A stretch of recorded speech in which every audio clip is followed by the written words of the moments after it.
Good morning, everyone. Probably did not expect to see me here right now. Let's see if I can get this going here. Hello, hello. I decided to go live and share some updates and initial thoughts on the 2022 Barkley Marathons, which, surprise, surprise, has just begun minutes ago. So right now it is 6:02 a.m. here in Arizona, and it is 8:02 in Tennessee in Frozen Head State Park. And I just saw a tweet from Keith Dunn about an hour ago that the conch was blown for the 2022 Barkley Marathons. Wanted to come in here and give an initial thought and analysis, go through some of his coverage from the race. I am not running the race this year. I ended up withdrawing from the event. And so I decided that I'm going to be doing some updates on this channel as the race progresses, provide some commentary on the different updates. I've got, I think, a lot of friends running. I know for sure a few are. I'm not going to mention their names as of right now until they pop up from official reports there. I know it's early for some of you guys out there, but yeah, let's, if you guys are in the chat and want to hang out, feel free. Feel free to join on in. So I guess to begin with, I'm going to go ahead and pull up that infamous tweet from Keith Dunn. There was no indication from him whatsoever that this was happening, and I am going to do that now. Let's see if my screens work. There we go, and let's go ahead, pull up Keith. So if you guys have not followed the Barkley before, Keith Dunn is basically the, more or less the official Twitter news source for the Barkley. He is almost an extension of the race organization. I'm not sure if it's if he's officially part of it, but he is on site at the race and in with all of those guys with Laz and everything. So typically he's got a lot of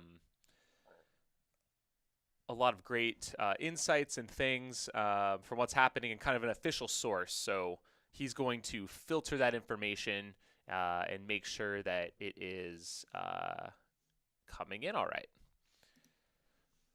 Let's see here. All right, Peter Savage, hello. How's it going? Checking in from England. So here we go. Let's look at Keith.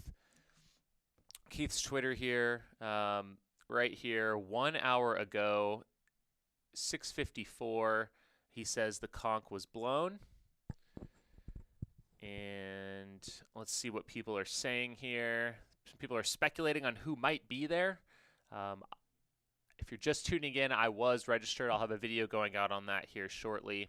And I'm going to be providing some periodic updates as I see some interesting things happening out there, some reports. I'm going to come in with some color commentary throughout the next 60 hours. And so please drop your questions in the chat. I'll do my best balancing like the nature of the Barkley with providing you guys some questions here. Let's see. I had a way to pull in comments, which I'm trying to figure that piece out. Let's see here.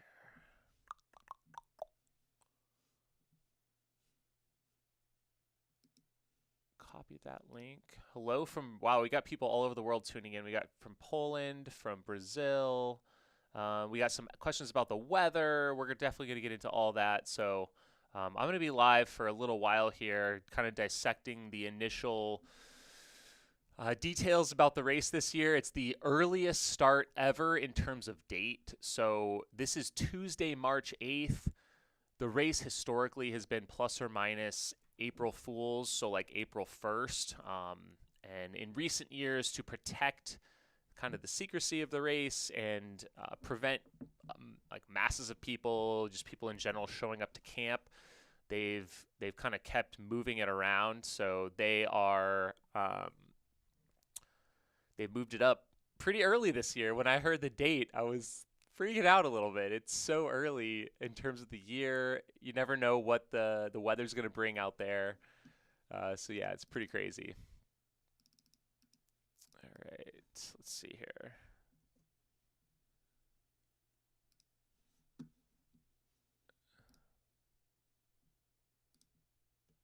Hey, there we go. We got our little chat feature working here. This is awesome. So hi from Belize, people all over the world. Real quick, let's see. I've got a question from Caster J. Jamil, why did you withdraw this year? I might as well go ahead and make that video live. So I recorded a pre-video. I'm just going to push that one out. Actually, I'll push it out right after this. So why did I withdraw? I can tell you guys for tuning in right now. Basically, like, have some a lot going on here at home. Some like family related things, some work related things. So I decided it was best for me to stay here. So it's about all I'll talk about that. But yeah, let's go ahead and go through here. So Keith Dunn was saying a few minutes ago before some of you joined in here that Keith Dunn is the source for Barkley Marathon official news, and that's going to be my main source for talking about things over the next 60 hours. So the conch was blown at 6:54 local time. What is hilarious to me is I was texting my coach last night. Obviously, I'm bummed and sad that I am not here or not out at the race this year. So we were texting back and forth. He's like, we could still make it. We can fly out there last minute, because I was saying I was pretty sad. But we were trying to figure out the start time. So I literally told him I'm kind of thinking 8 a.m. for a start time. And as you'll see, I was pretty close. And he was betting 10 or 11 a.m. start. So we both guessed correctly that it was going to be a daytime start. Yeah. Oh, 1 second here. My chat feature. Hide overlay after. Okay. Center overlay. Cool. Thank you guys all for tuning in. I know it's hard to get information about this race, having been out there, and so hopefully I can just be a little bit of a voice to guide some of these tweets and information here.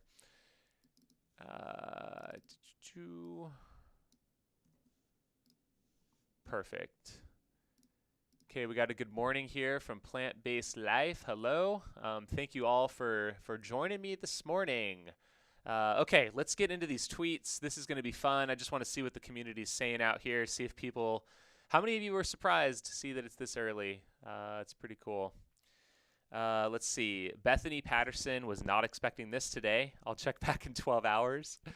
That's kind of the cool thing. There's no live tracking. There's no one on course, essentially. These folks are just heading out into the woods of Tennessee. And so we don't know exactly when someone will show up, when someone's going to quit, come into camp from which direction. It's kind of crazy in that regards. I'm going to tweet out real quick that I'm live just to give people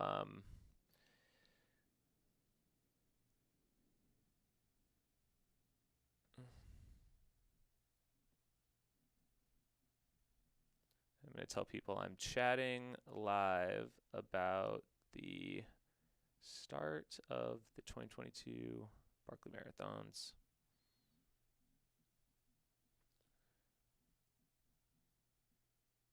And let's see here.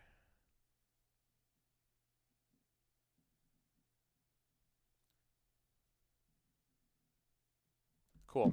All right, that's going out. We'll get some more people in here. Drop your questions in the chat, your comments.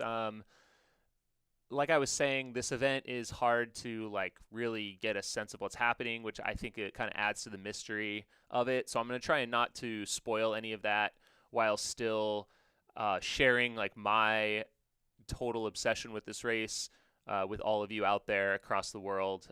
And like I said earlier, I'm going to try and either go live or make update videos as interesting things happen over the next 60 hours to kind of help keep everyone into the loop of what is going on. So let's see here. We've got Jessie Kelly chiming in, John Kelly's wife, refreshing Twitter to try and see when it's going to start. So yeah, does that mean John Kelly's running? I don't know. I think I'm going to do a little investigation. People did a really good job of keeping quiet, I think, on social media overall. It's gotten pretty good on that in terms of anyone kind of spoiling it. But we got John Kelly. What does he say here? Well, he made a post 2 days ago that he was doing hill repeats in the UK. But who knows if that was, posted to throw people off. He may not have actually still been there. Okay. We got Ultra Runner Podcast here checking it out. And I'm pretty sure I haven't been following along these updates for the last few years since I've been out there myself running in this thing. So let's see. The last time I didn't run the race was 2016. And I started running it in 2014 the first time. So I think there's something to do with cat, like a whole cat situation about Barkley. If you have more feedback on that, let me know. We have people asking if there's a starting list here on Twitter. So Dan Boyd, and there is not a publicly available starting list, even to the people running the race. So even though I was in the race, I did not know who else was in the race, which is also pretty cool, I think. And so how will we find out who's out there and who's running? Well, as I can pull up in a little bit, there were a couple runners that did post pictures of themselves at the gate that kind of leaked out on Instagram and social media late last night. But pretty much when Keith Dunn is posting the lap results as people are coming in, or if they're coming in dropping from the race, that's how we're going to find out who is running the race. All right, we've got Henry Howard here asking about what is the weather like now in the next few days. So I guess let's take a quick look at that. So I'm going to pull up the full screen, and we're going to pull up AccuWeather here. So I've got Wartburg, Tennessee here. So at the moment, it says it's 37 degrees, no precipitation.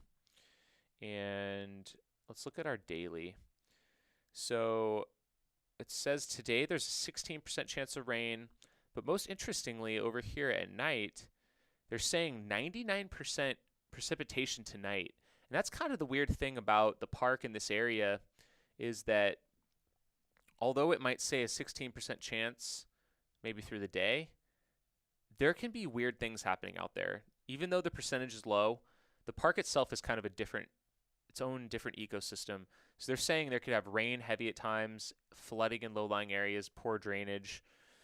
So with the lows in the 30s in Wartburg, so that is lower elevation. The high peaks are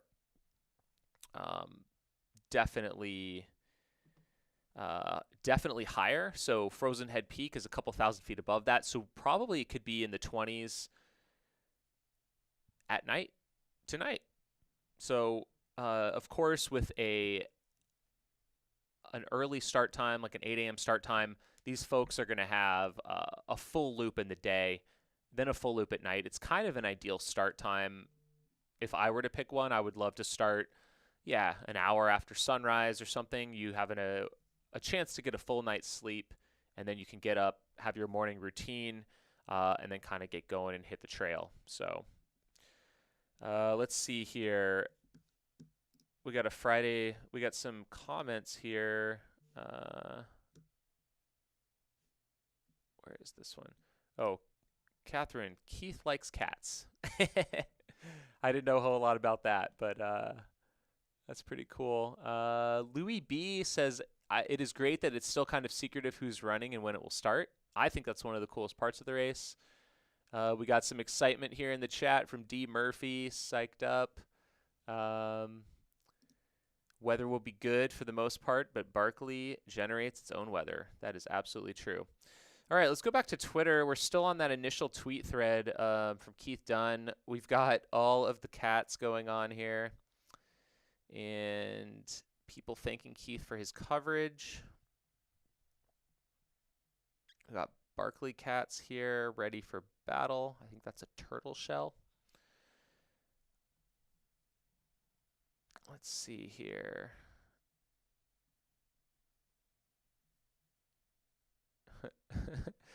We have someone who says, is a random weekday start in early March a new Barkley thing? Maybe. Maybe it's always going to be meant to trick you a little bit. Let's see here. Yeah, and the main reason for that and keeping it secret and moving the date around is to keep spectators out. So unfortunately, the race just can't support spectators. It's part of the mystique of the event, and the park is not huge, and the area where the race is held is very small.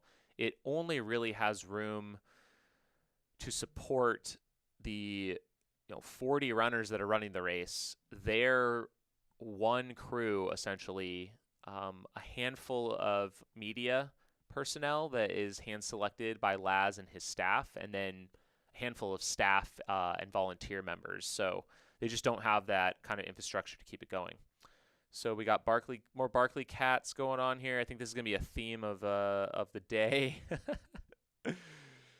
And how else can you follow along? Well, Twitter is the best, at Keith Dunn. Go follow him. His follower count is going to explode today. And you can also use the hashtag BM100 if you want to join the conversation on Twitter. Twitter, I think, is the best source for keeping up with the news of the Barkley.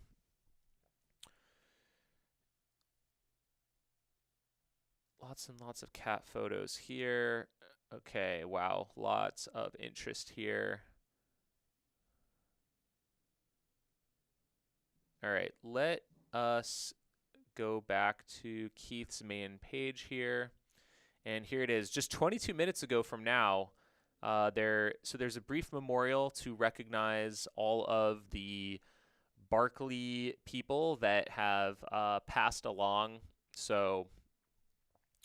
But yeah, Laz lit the cigarette at officially 7:54 a.m. A nice, perfect race start that I predicted with my coach by text message last night. I said it was going to be an 8 a.m. start, and here we are, 7:54. I think I get $5 for that, which is pretty sweet. But yes, the 2022 Barkley Marathons has begun. And if you're just tuning into this chat, surprise, I'm not there. I'm not running this year. I withdrew about a week ago from the race. I'll be posting a video to this channel shortly talking more about that, which you can check out. So instead, I decided, why not? Why not go live and share some thoughts, maybe some predictions, and as things unfold here, I'm obsessed with this event. I love this race. I have a ton of friends that are out there that are running the race, and I wish nothing more than I was out there with everyone. It looks like also here, Luke Nelson, who ran a fun run last year alongside Jared Campbell. He is also following along here on Twitter, so shout out to Luke Nelson. All right, and just a reminder, I'm going to be pulling in and getting to a lot of your chat questions. Fellow Barkley fans around the world, give us something to kind of follow along entertainment-wise for the week here, for the next 60 hours. Any predictions? Do we think that we will see a finisher this year? Um, this should be a heavy, heavy international year due to COVID and the cancellation in 2020, and then last year the restrictions. So it looks like Catherine might have some information. Looks like a really big international field. I know of runners from Sweden, Norway, Belgium, France, Australia, Japan, Brazil. So I think that is going to be the theme of this year, is the international scene coming to Barkley in Tennessee and seeing what they can do out there. A lot of them have probably been waiting for 3 years to get out there and have a chance and an opportunity to do laps out at Frozen Head. So, all right, let's continue the conversation on Twitter. We got a prediction from Keston that the race doesn't win this year. All right.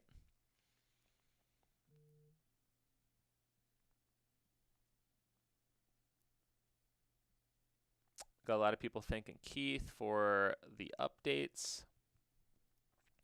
Some people are predicting different people that might be in the race. Carol Saab is definitely a possibility.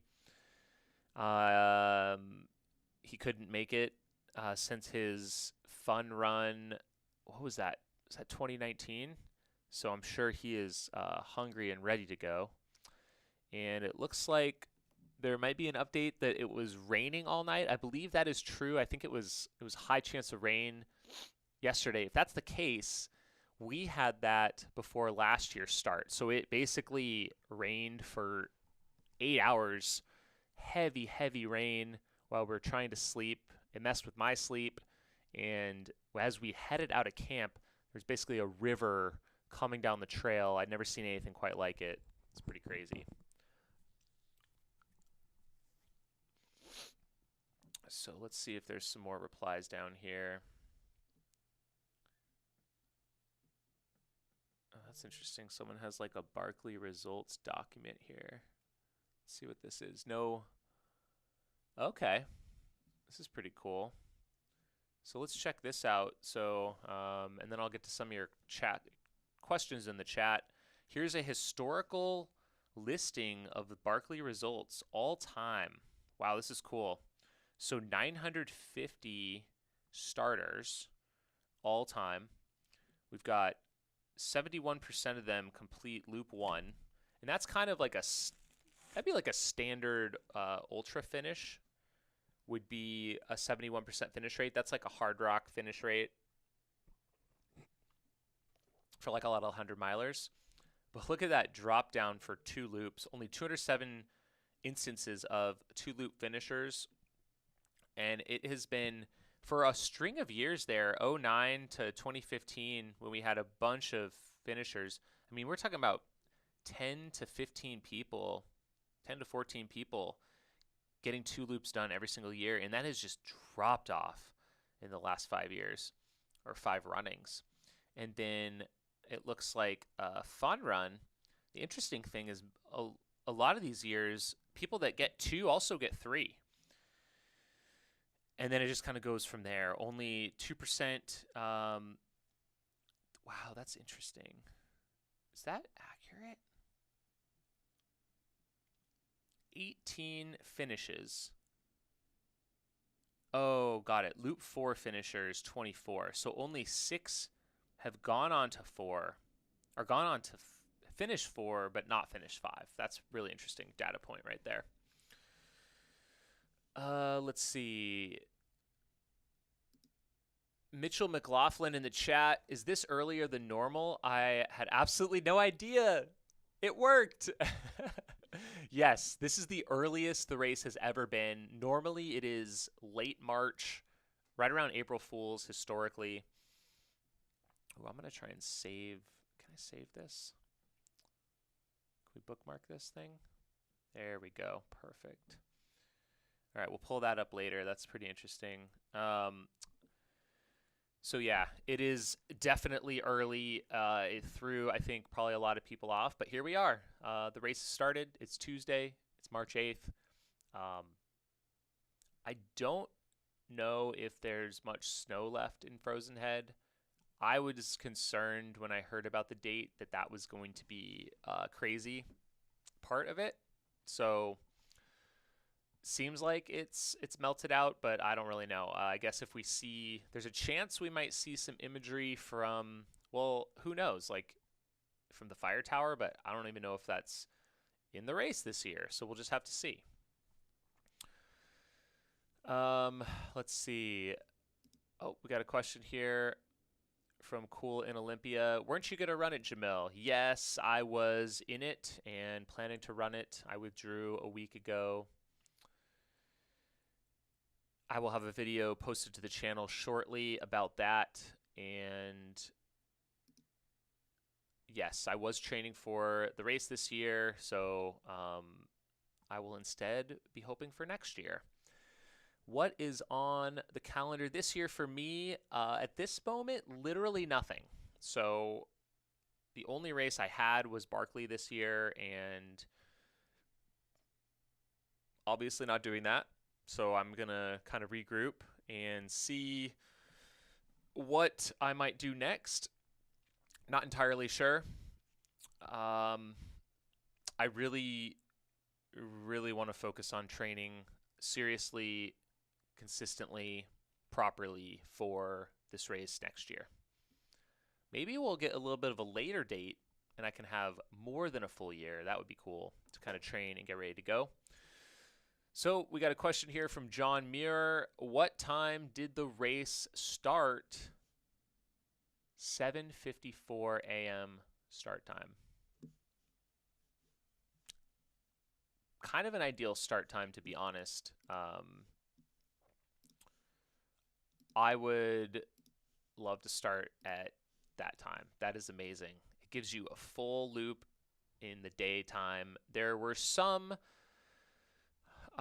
chatterings about some major course changes this year. I don't know if that's the case, but I was kind of thinking if there were major course changes, I think he would send out the field in the early morning in the daylight so that they can familiarize themselves with the new sections. The race is hard enough, and trying to find new book sections in the dark is crazy. Like, I think that would decimate the field from the get-go. So I think this at least gives everyone more of a fighting chance. And I am pumped to see if kind of what the news is on that kind of stuff. So yeah, as Billy Brew says here, 6:54 a.m. local time was when the conch was blown, and 7:54 local time is when the race starts. So the conch shell is blown 1 hour prior to the lighting of the cigarette. The lighting of the cigarette is the part of the ceremony that starts the race itself. So just as a reminder, I am taking your questions here in the chat, just kind of taking a few minutes here to kick off the 2021 Barkley, since I'm not running it this year, and chat about some updates as they go. So I'm going to be doing several of these throughout the next 60 hours. Okay, so I think I've exhausted that part of the Twitter feed, but yes, there it is. This was posted not long ago. We got Keith Dunn here. So the race is just 33 minutes into it. And as long as they're heading up the normal first climb, they are probably maybe 12 switchbacks up right now, heading up towards the Bird Mountain Trail in the beautiful 40-degree Tennessee weather here in early March. Let's see. Given the early pre-spring start, will Briars be as bad? I haven't seen how much of a spring is it. I think while spring might be hitting Knoxville, in my experience, that doesn't mean that it's hitting Frozen Head, and I would imagine that there's not a lot going on in terms of springtime in Frozen Head yet. I've even been there in like February, and Knoxville has had some flowers sometimes, but the park itself is in full-on winter. let's see. How much of the first loops do runners work together? I would say a lot. I mean, everyone begins the race together, so initially the whole field is essentially together and definitely working together more or less to the first book. And beyond that, packs form pretty quick. So they splinter and then they reform and things like that. So it's definitely a pretty big factor. But yeah, even if spring hasn't come, the briars are still bad. That's a good point. Previous year's briars, they still have thorns. They don't shed their thorns for the winter or anything like that. Let's see. Great weather, says Zach Gamble. Upper 30s to low 60s until Saturday when we drop down to freezing and snow. Whoa, dude, I see. Oh, that's till Saturday. So it's kind of might be a pretty good window, pretty great weather window here. We'll kind of see some more reports on the ground, like how things are. But yeah, surprise, surprise. Is it okay to follow someone? Not really. Like you can't really. It's tough to follow. Even updates throughout the race. Basically, our best source for updates is going to be these tweets from Keith Dunn. That's basically what I'm going off of for information. While I have some people I know there, I'm not trying to get some sort of secret information sent to me. I'm just like you guys. I had no clue when the race was going to start. I just saw that Keith Dunn posted this, and here we are. So. But yeah, there is some rain in the forecast tonight. So as Adam says here, 100% chance of rain in Frozen Head tonight. So that's going to be the wild card. It's that kind of stuff that really makes the Barkley the Barkley. It might be good, looking good overall, but something can still roll through at any given time. So I think tonight I'm definitely going to be keeping an eye on that and provide some updates. I could pull that weather back up real quick. So here we go. Here's our hourly. So, I mean, honestly, a perfect start to the race here. We're going to get up into the 50s throughout the day. It's going to be some great running weather. But there it is, folks. 7 p.m. Right as the sun is going down. We've got an 80% chance of rain from 7 p.m. to 6 a.m. And we're going to be getting 0.1 of an inch per hour. So there's going to be, we're talking an inch to an inch and a half of rain coming in tonight. So that's going to be the crux right there. So you're going to have a full loop in the day. You're going to reload. You're going to head out for that night loop. You better bundle up. They're talking 40, for low 40s in Wartburg. So 2,000 feet higher on the highest peaks. Are we going to see snow tonight is the question up on Frozen Head Peak. Are we going to wake up tomorrow with a frozen head? It's definitely possible. Should be kind of fitting for a March 8th Barkley. And it looks like, we got some word here about possibly Courtney on Instagram. I'm going to see if I can log into my Instagram real quick. But it says that Courtney has posted on Instagram. Very exciting. So Courtney DeWalter has announced that she's running.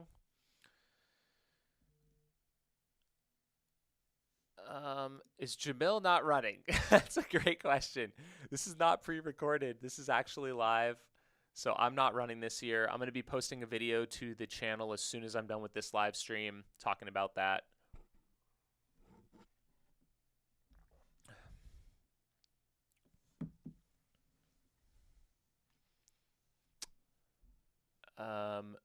And John Kelly confirmed on Instagram that he's running. Okay, well, I got to get Instagram going here because that is apparently everyone is posting on there or their crews are posting on there.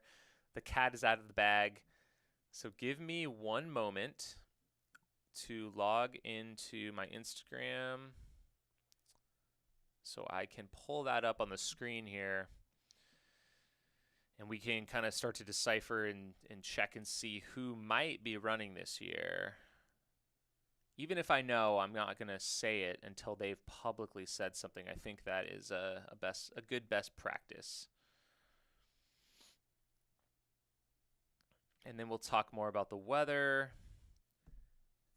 and everything else going on. I just, as much as all of you,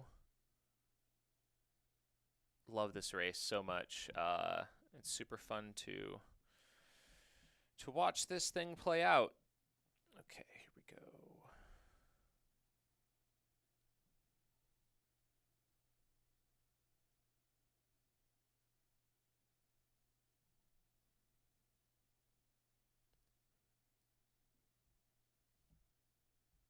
Let's see here.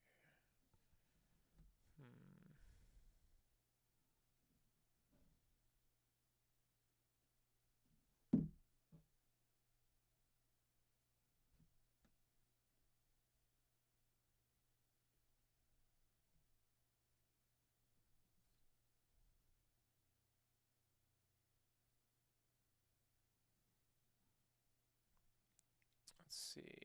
Sorry guys, I'm trying to get onto Instagram so I can share some of this info with you all on screen. But yeah, if you're just joining in, Barkley Marathons started less than an hour ago at 7:54 local time in Tennessee. And I am not running this year, as you can tell. Maybe you can tell. Maybe this is pre-recorded. Who knows? Maybe I'm out there right now and I'm tricking all of you. That would be hilarious. I might have to do that next time.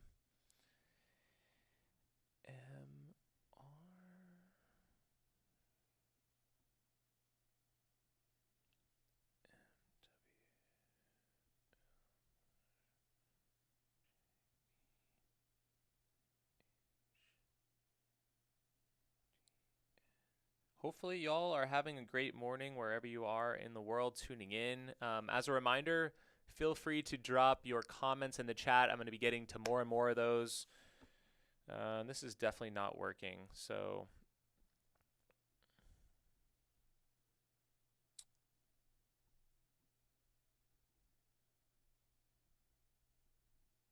that's the one thing I forgot to do, was to log into Instagram on here.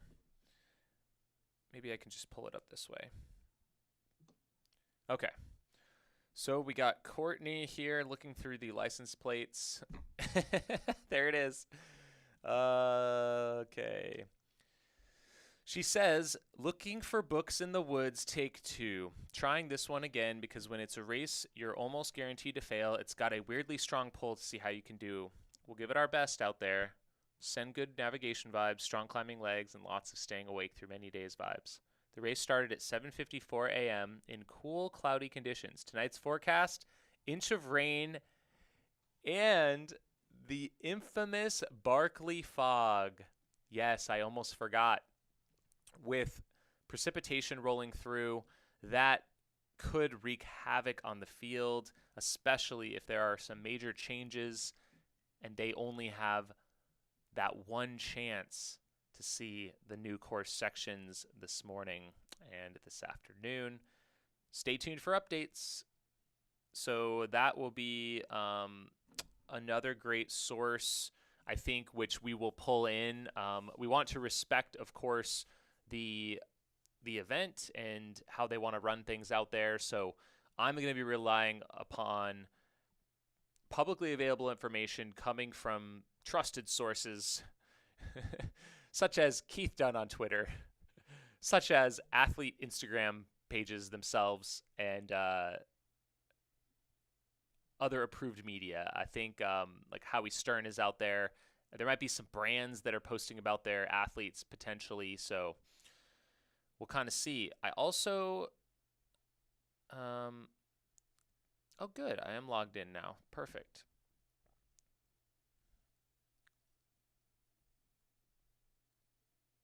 Random forest runner. Oh.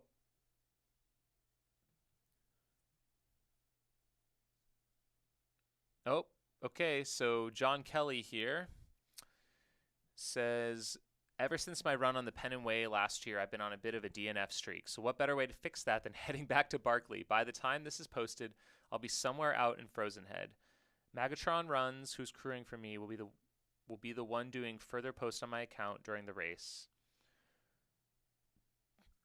The last time I was out there this time of year was in 2020 at the outset of the pandemic when I was with my family near the race was canceled. I attached flags to my pack from all the countries that would have been represented and did 5 on-trail loops around the park. This time, many of us will have Ukraine flags on our backpacks. By itself, this is nothing other than maybe make some people feel good. Please help it to be a bit more than that. Okay, so we have confirmation here from John Kelly, who is back at the Barkley. This is a photo when he did his 5 loops in 3 days. So he did, I believe it was 2 back-to-back days of double loops plus a final loop. So he did 5. And here, of course, is him finishing.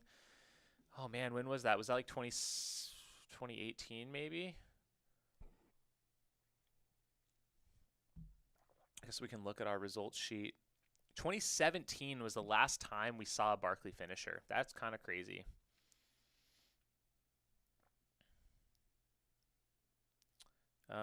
Let's see if there's any other ones. Carol Saab, sorry.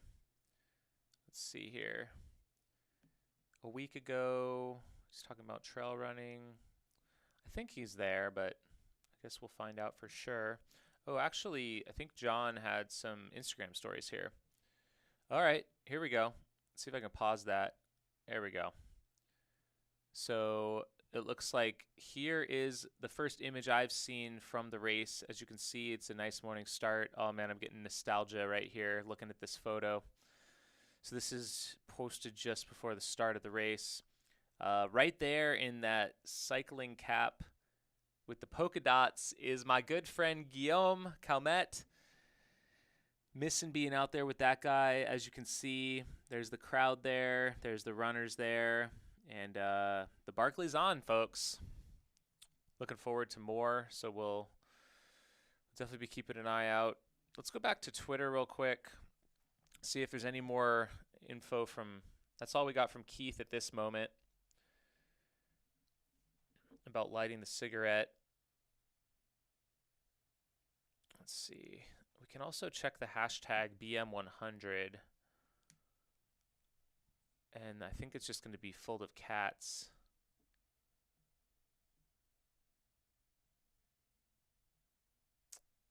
Not a whole lot as of yet. People retweeting it.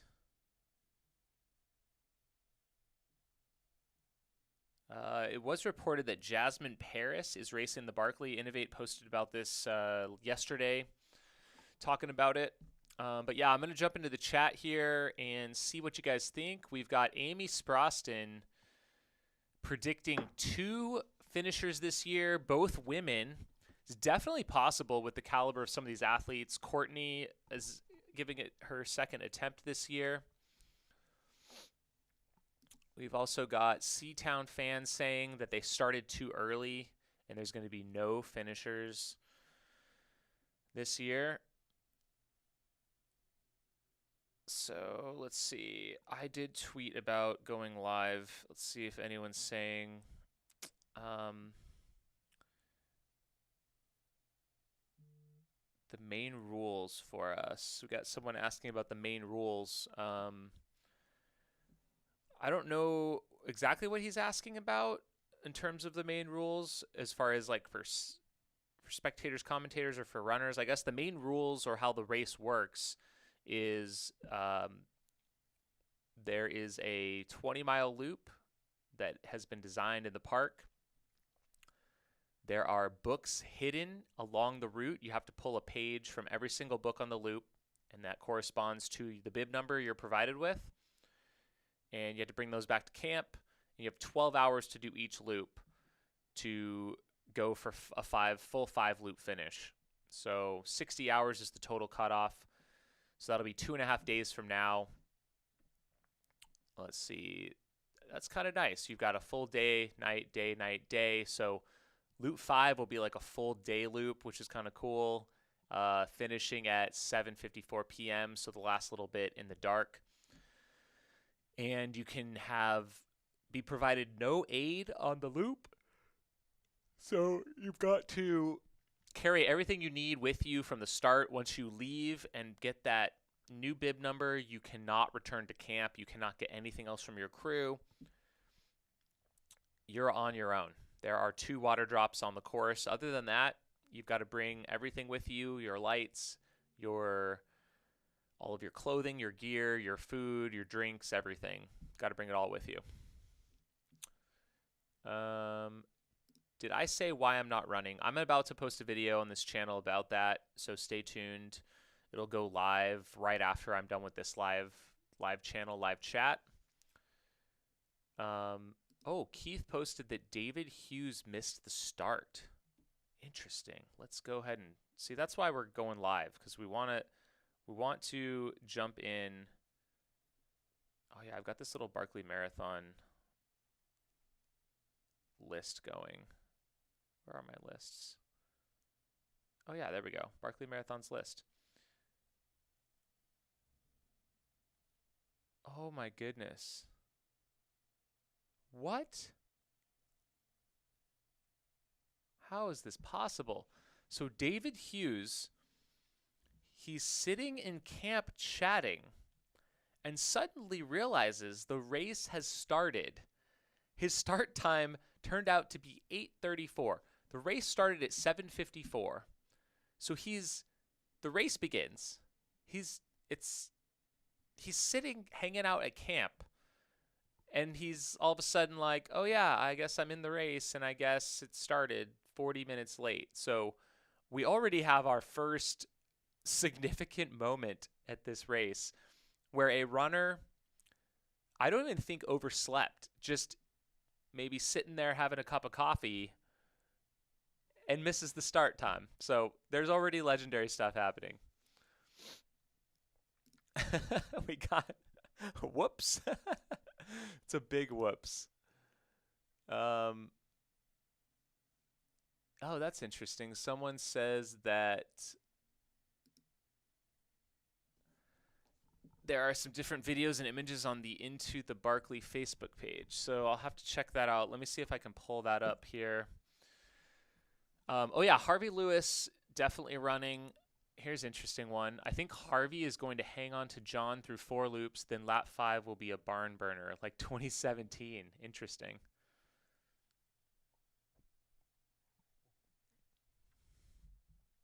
Oh, and just remember, the people I think are thinking that the race started at 6:54. That was the conch shell. So the race started at 7:54. Yeah, there we go, 40 minutes late.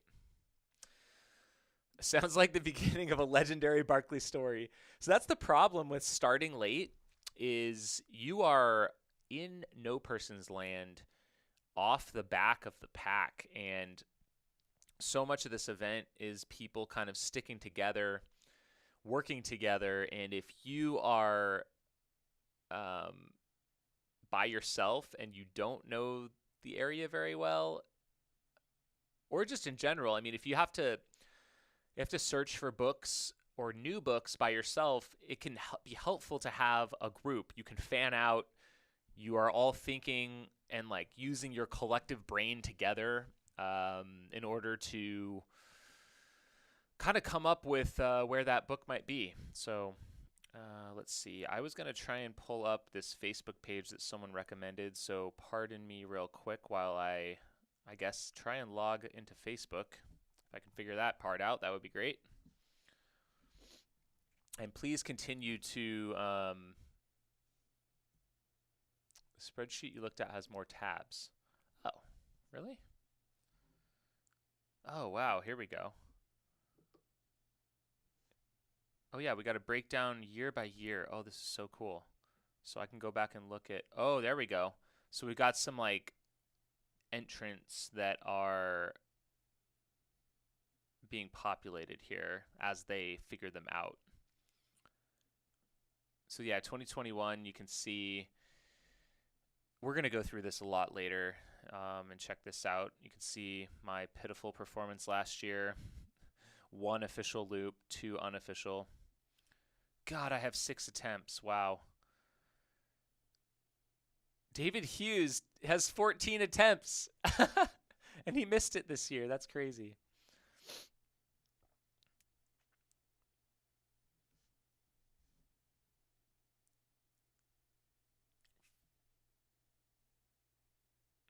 Interesting. Okay. Let's go back to here.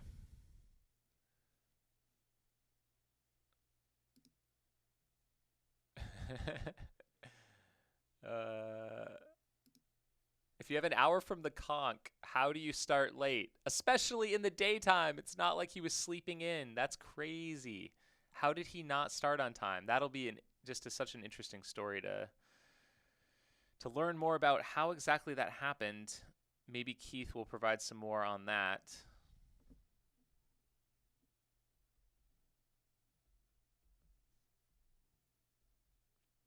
Just give me 1 second, everyone. I'm going to try and log into good old Facebook here real quick.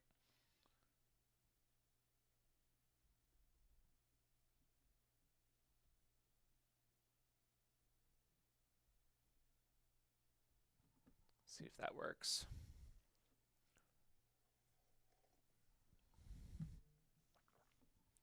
Are those past Barkley results online somewhere? I saw that link somewhere on Twitter, so I'm not sure. I guess I could maybe copy it and pin it as a comment, potentially. Oh no, I don't know my Facebook password. That could be a problem.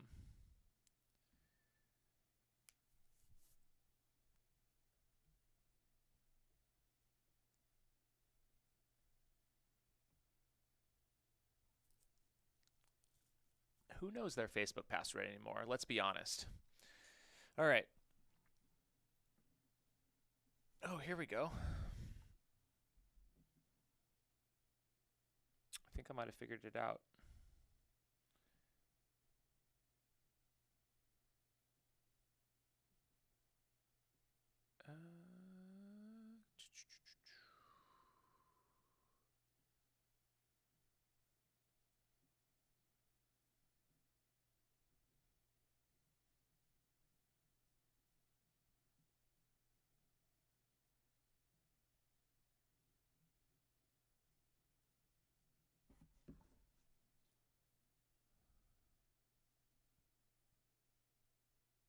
Perfect. I think I've almost got it, folks. Very, very close. Please continue to drop your questions here. I'll get to those shortly once I'm able to pull this up. Awesome. I think I got it. Okay. People are asking, why am I not running? Few reasons, and I'm going to be posting a video about that on the channel. It'll go live here shortly as soon as this one is done. Someone says he'll post a video on this. Oh, there we go. That was just talking about me. New tweet from Keith. Okay, we got to keep up. This is why I'm live, folks. This is just unfolding in real time, and we're going to be here for it. I don't know how long I'm going to be doing this, but probably off and on for the next 60 hours. Maybe we just stay live for 60 and see what happens. That would be kind of fun. Okay, so people are saying Into the Barkley is a group.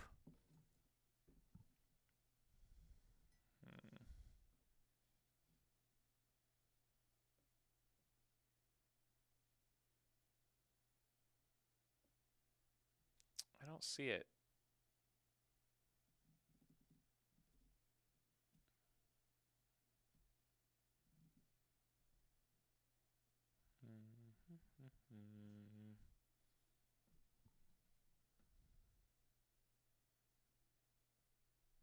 Anyone know that Facebook group that we were talking about earlier?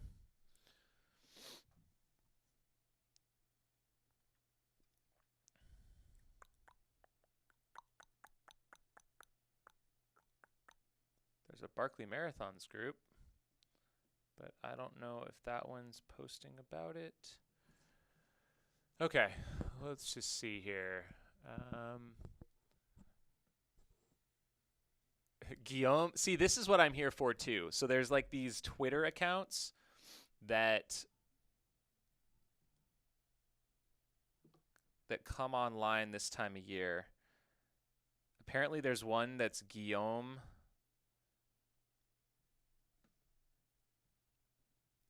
quads. I can't find it. What's the account? Where is it? Guillaume Calmettes quads is back and tweeting. Calmettes quads. Oh, I think I found it. Calmettes Q. Guillaume Calmettes quads. I'm going to add them. So I've got this like Barkley list going on Twitter. It's currently private, but maybe I'll make it public. And then it has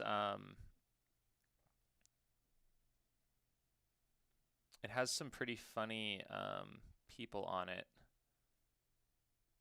So there's this new parody account called Wrong Way Robbins that started becoming active yesterday. Oh yeah, this was the first one. So this one leaked out. Katie Wright posted this, I think, temporarily yesterday, and then I think removed it. So that was like your first indication. And then there was also this one posted here from Ivan Dimitrinov runner.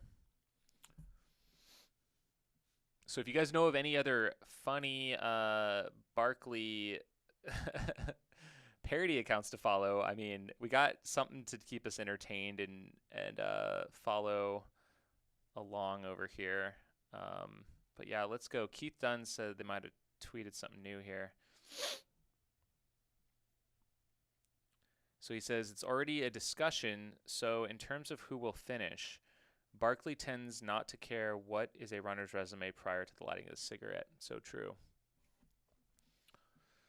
So people are into the Barkley public group on Facebook. I can't find it. I'm having trouble. Into the Barkley. Let me look again here. So we'll try and see if we can find it.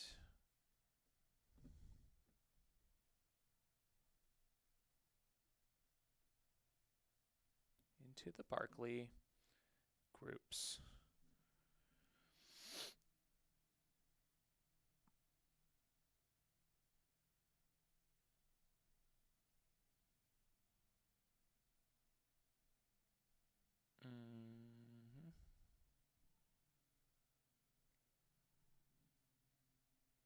We got I Love Charles Barkley group.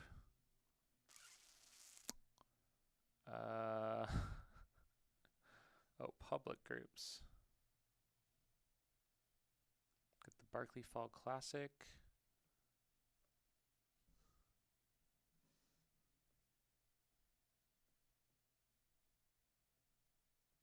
I wish there was a better way to search groups on here. Into the Barkley Marathons groups. Is there any other better way to find this Facebook group so I can share what's going on? Nope. Maybe someone can tweet the link to me. That would be my best thing. Tweet me the link. I'll try and pull it up. I, for the life of me, cannot find this. There's no other way to search for this. I don't know. Just don't know. All right. Let's go back over here. I thought Gary was training specifically for Barkley this year. So Gary announced that he's stepping away from the Barkley, at least maybe permanently, but to focus more hanging out with his family. Oh, he drank his 10-year-old bottle of champagne. Yeah. He was supposed to save this bottle of champagne for when he finishes 5 loops under the cutoff, and he drank it. So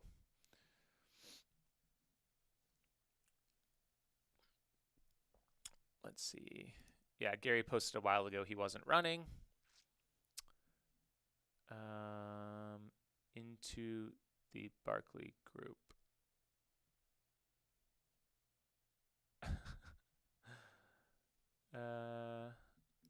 Here's a good question from Callum Harvey. Coming from Scotland, there aren't usually many critters we encounter on the trails here apart from crazy cows. Are there any sketchy animals likely to be around the Barkley? I honestly haven't seen a whole lot. I've seen some deer out there before, like some white-tailed deer.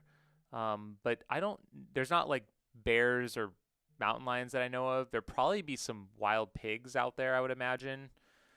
Actually, no, I have seen wild pigs out there. So those could be a problem. They kind of scurry around. They root up all the leaves and kind of they like can destroy an entire area. It's kind of wild. I've seen it like that before. We got a question from Wayne Walsh here. How often do you expect to use a compass out there? That's a great one. I was going to have my compasses out here in solidarity, but I will have to do that for my next update video. Yeah, I use a compass. It depends. Like if it's a daytime loop, I've gotten to the point where I know the course and the area so well. I've done a whole loop in the day without looking at my map or compass before. Like I know it that well. But anytime I'm doing a new section, I always pull the compass out. And then at night, I'm pulling it out a lot more, especially if there's fog. It's definitely something I'm going to be doing. Oh, Jim Muir says, I've seen a bear in Frozen Head State Park. That's pretty cool. What would you say is the biggest wake-up call during the first loop? So for me in the past, it has been descending from book 1. Previously, it's been the first true section of off-trail running, cross-country running. And it's also usually pretty chaotic. So they're eager to get to the first book, get their page, and then kind of get off, and the veterans like to scrape the virgins, they kind of call it, where they want to separate themselves and kind of get out on their own, and we take off. And that to me, I think, is the biggest wake up call. It's chaotic. Your adrenaline is high. You're just bombing down a hill in the forest. It's also probably the most fun thing in the sport of running, just like careening down a hillside. It's like no other race that I've been part of. The fact that we're doing that so early in a 60-hour race is probably not smart, but it's also a heck of a lot of fun. Is Ratjaw as gnarly as it looks on screen? It is gnarlier, in fact. It is very intimidating and very crazy. When does Laz go out to drop the books? I am not sure. But I think they do it over the course of between the first of the year and today. They would go and put those out there. The spreadsheet has been updated. 20 plus runners listed for 2022. So there's some really great detectives out there that are figuring this out. So let's take a look. Someone is updating this list. This is pretty cool. I love this. All right, there we go. So we've got a list forming from maybe people that have posted or photos that have been leaking out, so you can kind of see the field. So one attempt is the virgins. So Michael Dubova from Virginia, Andrea Larson from Wisconsin, Jasmine Paris from the UK. We got Harvey Lewis from West Virginia, Thomas Dunkerbeck from the Netherlands, Marina Kolasa from Germany, Ivan Dimitrov from Bulgaria, Anna Carlson from Sweden, Thomas Oderud from Norway. We've got Johanna Beigdel from Sweden, Alexander Ricard from France. So as you can see, this is the crazy international field. Katie Wright from New Zealand, Leif Abrahamson from Norway, Alyssa Godeski from Virginia, Enrico Frigeri from Brazil, Merjan Geets from Belgium, And then you've got your veterans. So that is an interesting mix. So far, that's 1, 2, 3, 8, 9, 10, 11, 12, 13, 14, 16 virgins. And here are your experienced runners. So David Hughes, he's the one that started late, so he's not going to be much of a factor in helping guide people. You got Tomo from Japan. Shout out to Tomo. I was running with him in 2019. We finished a fun run together with Johan. Super cool to see him back. You got Guillaume Calmettes, his third attempt. Carl Saab, his second attempt. You've got Courtney, her second attempt. And you got John Kelly. Man, okay, so not a ton. We got Remy from France. So not a ton of combined experience here so far, folks. That is going to be very interesting. Whew. John Kelly is going to be the man to follow for the most part, it looks like. Remy also has to know this course fairly well, being his fifth attempt. So, yeah, I would say that Courtney, Harvey, I would imagine them trying to stick with John. I would imagine who else? Carl probably sticking together. Like, if they can all work together as a team through, I would imagine they will work together as a team on Loop 1. I would not be shocked to see, and Jasmine as well, like that core group coming around Loop 1 together would not surprise me at all. So, yes, Jasmine is amazing. She won the spine race while breastfeeding her newborn baby. I remember this story. She won it, I think, outright. So that is, oh, we got an update. Harvey is from Cincinnati. I apologize. Okay, people are really asking for this link. Got to give the people what they want here, folks. Let me see if I can pull up that link for you guys real quick and drop it as a pinned comment in the chat.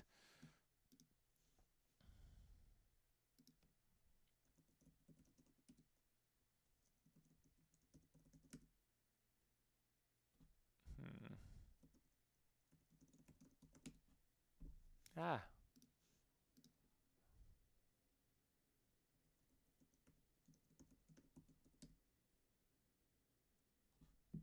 Oh, there we go. Let's see. 541. If you're just joining in, we are just chatting live about the Barkley using some Keith Dunn tweets and some other public info here.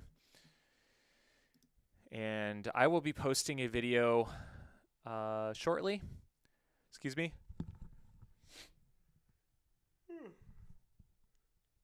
I was maybe going to sneeze there. About why I'm not running this year.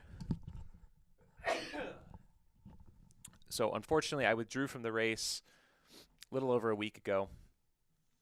And so instead, I'm here with all of you, getting my Barkley fix in myself this year. So, okay, we have some requests for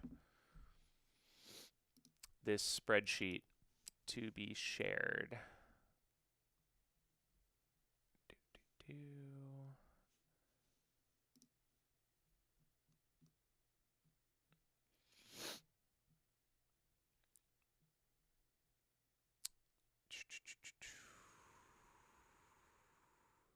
Someone asking about a live stream.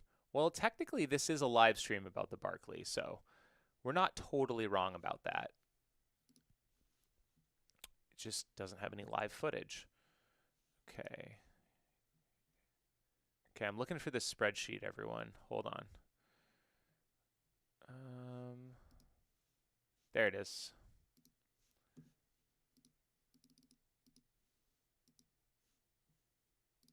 Who owns this is the question. It's just a bunch of anonymous frogs. That's very weird. Okay. I'm going to be posting this. There it is. And then I'm going to pin this. There we go. Look at that. So the link to the spreadsheet that is over here, right there. This spreadsheet is now pinned in the chat. So good luck, everyone. Go wild. Enjoy it. for whoever posted that and is updating it. Thank you. This will be a great source for keeping track throughout the race about what's going on.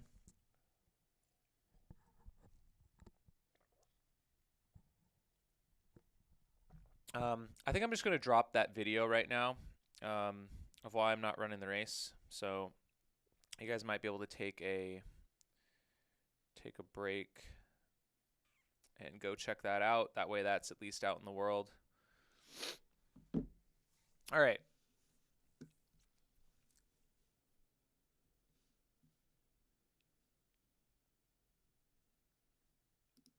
Oh, so today is International Women's Day.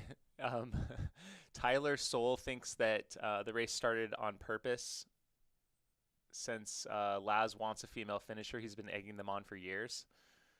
The sheet's owner is someone named Vincent. All right. It looks like the info is accurate. So I would say, wow, I'm definitely going to geek out on this spreadsheet like big time.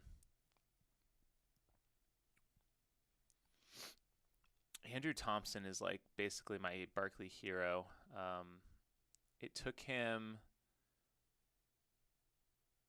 10 attempts to finish the Barkley. There's hope for me, everyone. Me having 6 attempts so far, it's getting up there. It's becoming a lot. Hopefully I do not become a Mike Dobies with, over 10 attempts and no actual finishes. All right, let's go to the chat here. Graham Howes, stoked about Courtney running this year. I've been itching to see her take on the Barkleys. So she did take it on last year as well. So she's now a veteran, her second attempt. And I think with John Kelly out there, she's got someone that that knows this course so well. And I would imagine she would be able to keep up with him, and he'd be motivated to share everything he knows about the race. So could be pretty interesting. Same with Harvey Lewis. He's going to have some great guidance out there with John Kelly and Carl Saab too. Of course, John didn't. No, he was running. Yeah, he was running 2 years ago as well, but he withdrew. So hopefully he can keep it going. Yeah, as I pointed out, Malin Williams says that Courtney did run last year. So, but yeah, just a shout out to all of you here joining along and viewing this. Of course, we're just a bunch of fans of the Barkley of the sport hanging out here, talking about what's going on. Let's see here.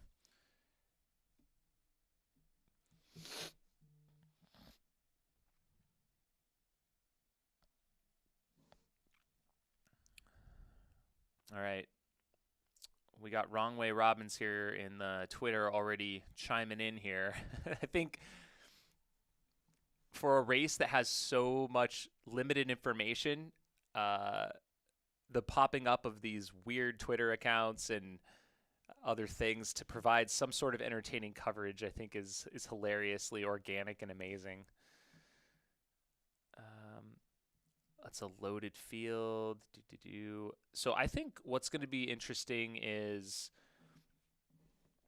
how the rain affects folks tonight and how the fog affects folks. Everything can be going perfect. You could have had the perfect training block.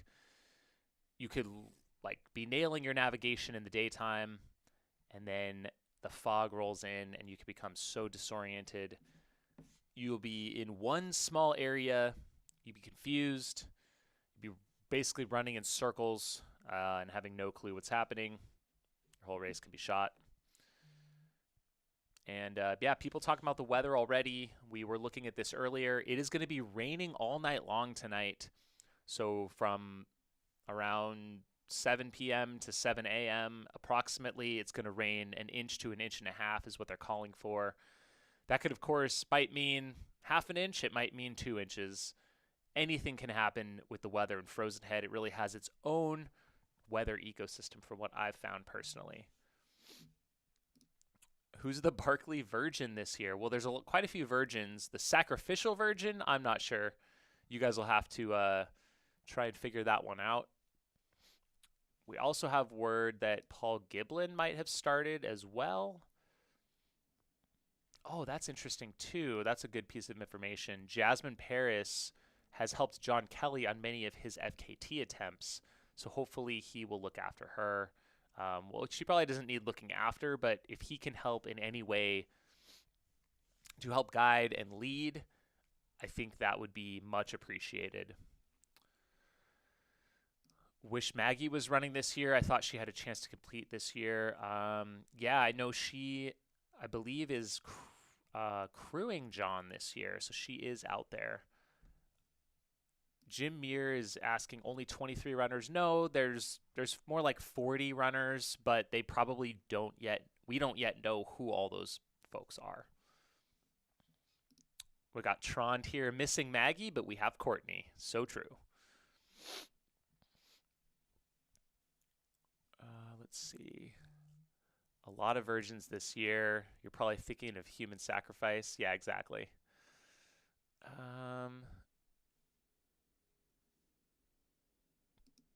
We got some people thanking us for this live feed. With me reading the updates, I could try and get some work done this year. So yeah, if I just stay live and read the tweets, you guys can just go about your day and have some color commentary here. So yeah, let's see here. Robert and Drew, is Robert out there? I need to keep this list going.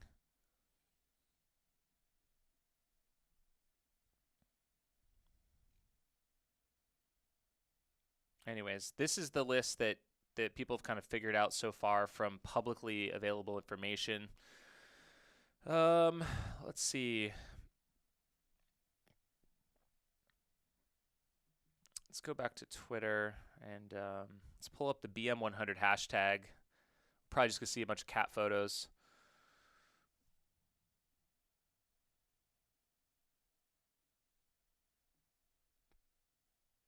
People are excited about the Barkley.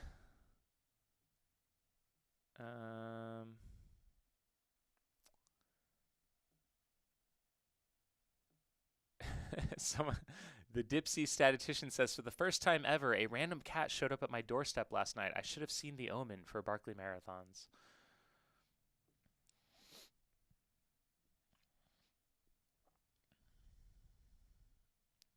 Oh, interesting. Yeah, a quick shout out to Alexis Berg. I think he might be out there this year, but he has. When was this posted? Oh, this is from last year. He has this amazing book called The Finishers, and it's accompanying an incredible film that he put together about the finishers of the Barkley. I had a chance to see this when I was in Chamonix last summer. It was very cool, very well done. He had some of these long form interviews with all of the as many of the 15 finishers as he could get. I think he got maybe 14 of the interviews. It's very, very cool.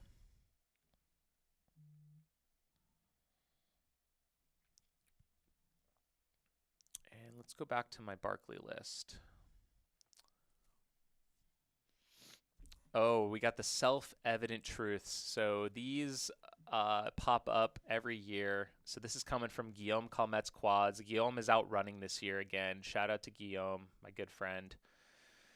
He has been back in France for the last few years, but he used to live in Southern California, and we've had some good times together training out at the race. So self-evident truth number one, you toe the line at the yellow gate with the training you have, not the training you wish you had. Love those. So true. And we got Wrong Way Robbins here, another one of these anonymous Twitter accounts. The key to finishing loops at Barkley Marathon 100 is having great partners that can navigate so that you don't get lost. Look for those with poor navigation skills to try and pair up with those who can use a map and compass. That's a good point. Okay. Oh, we got self-evident truth 0. So we got to begin with that one, I guess.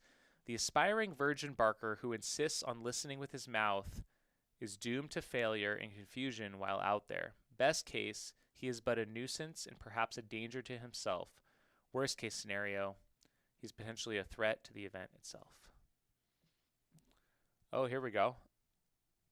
Oh, Territorio Trail Media. It looks like they are out there covering the race. So here's an image from the event, and you can see here you got John Kelly there with the red arm sleeves, the black backpack, and the visor. And there he is, my good friend Guillaume. He is in that cycling cap, and you can see Carl Saab in the background. He's the one to the left of Guillaume's polka dotted hat. He has the lucky poles, the pants, that jacket, and looks like a cap or a backwards cap or something. What else do we see? Handful of people taking photos. You got the spectators there. Looks like a couple photographers. But yeah, looks like there was some talk about spring in the park, and like, will that affect anything? It looks like it's still pretty dead out there. You can see a little bit of green, but mostly it is a typical kind of late winter frozen head experience. No snow on the ground, but it definitely looks a little bit chilly there. Carl in the background to the left of Guillaume's head. Exactly. Yep. And we got John Kelly fans here. Oh, yeah, it looks like we got some info. Alexis from the Finishers Book are there this year. They were in Montreal last Friday for a screening of the movie. Yep. We have people that are literally on Twitter only to follow the Barkley. They log in once a year. Well, you might want to log in today. Oh, man, here we go. Johann Steen got COVID, supposedly. So he didn't start despite being on the start list. So that's a bummer. We don't yet know what the course is this year. I'll just state that. So that is typically revealed the day before the event. So we at this point in time don't know. I don't know the route. I don't have any insider info. And then what else was I going to say about that? Yeah, okay, here's a good question. How easy is it to feel that the route is familiar after going around one loop? Does the second feel more comfortable, or is darkness weather a problem? So that's definitely a problem. I mean, for me, having been out there so many times, if I did one loop that's new or has some new sections, I probably have a good sense of it. But if we switch directions and then you're in the dark, that definitely affects things quite a bit and can really change things up.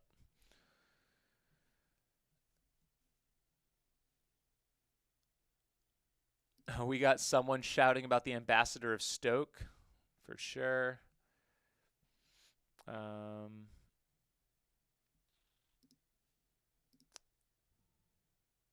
Yeah, darkness in the opposite direction changes a lot. That's so true. I think that the most interesting thing to keep in mind will be, I mean, the rainy weather tonight is going to throw a wrench in people's dreams, I think, and the accompanying fog is more of a concern. The weather will for sure, it's going to make certain sections slick, especially slick and muddy. But that's something that happens. I mean, there's always going to be rain during this race at some point in time. That's not a huge concern. But yeah, that fog could definitely be an interesting thing. We got some more insider info on the weather. It's been warm for the last week, but the winter is back as of yesterday. So sounds like the cold is kicking it down. Oh, here we go. 2 inches of rain in the last 48 hours in Kentucky. So we don't know how wet it is out there. They might have gotten a pretty good amount of rain yesterday or overnight. That could definitely change things up. Question about Gary Robbins this year. He announced a while ago that he is not pursuing the Barkley at this point in time anymore. He's taken a step back from it. Really interested to see how Anna Carlson will fare. She's been training in crazy weather in Sweden, so definitely has the willpower, but she didn't get a ton of vert according to Strava. Okay, that's interesting. Let's see. Territorio Trail Media, I think, will be a good one to follow.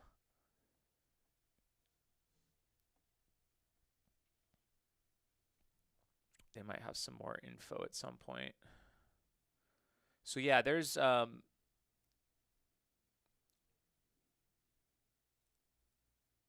going to be a lot of updates for a while. So Keith Dunn on Twitter, you might want to follow him. He's going to be your best source. I do plan to make a few videos or go live several different times throughout the race.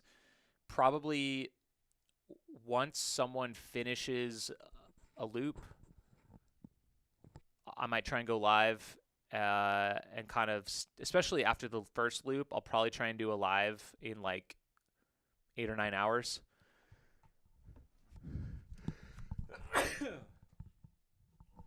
Excuse me. And then stay live through like people coming through that first loop. We usually get some good updates. Keith, I know, tries to post some photos at some different points in times. As far as, I don't know if we're going to get any like mid-race updates. Typically in the past, people have been permitted to go up to the fire tower, and that's been our only insight into the race. Due to what happened last year, there may or may not be that ability this year. They might have removed that option where literally we'll have zero information until people finish loop 1 or people quit and decide to come back to camp any number of ways in order to do that. Question here, are the loops similar in difficulty or do they get harder or easier once you get further? I would say a night loop is going to be harder than a day loop. And the further along you get, you're more and more beat up. So that's going to be a huge factor. It looks like a lot of people are getting their finisher's book in the mail. I hope I get mine soon. That would be awesome. I got a question about me applying this year. You can go check out, I just dropped a video on the channel about why I'm not running this year.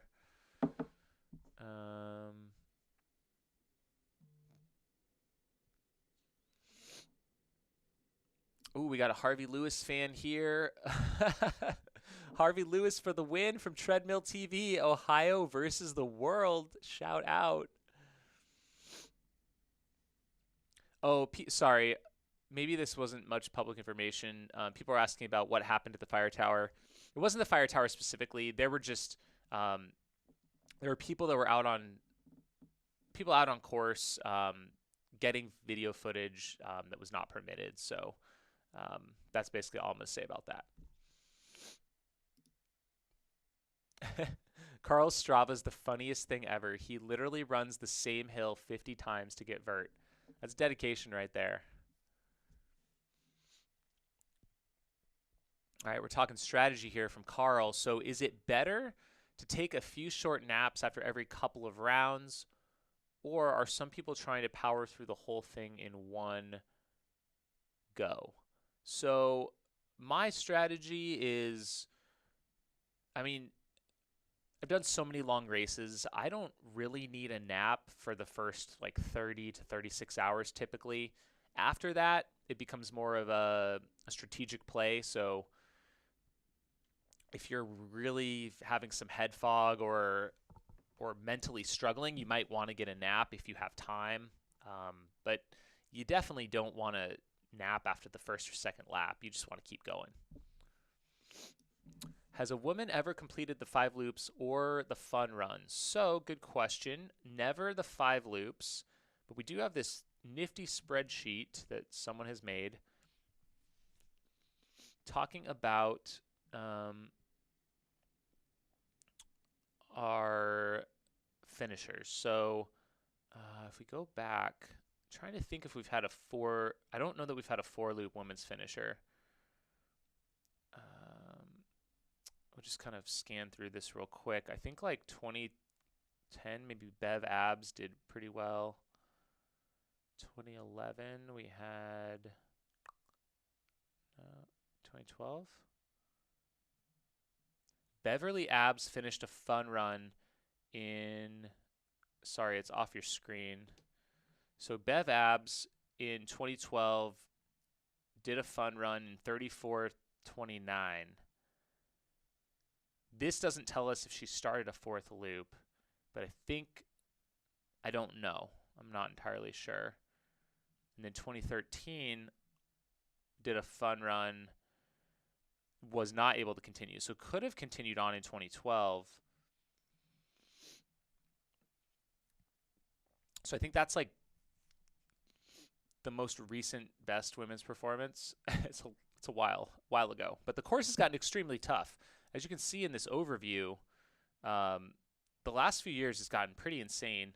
There was this stretch from 2008 to basically 2014. You had a finisher every year. That has like the bulk of the finishers was like that set of courses. And look how many like two loop and fun runs there was, just like a smattering of them. And it's been a lot less the last couple of years. You know, we've seen no finishers since 2017. Of course, there's only been 3 editions since then. We had a cancellation in 2020. But yeah, it'll be interesting to see how it plays out this year.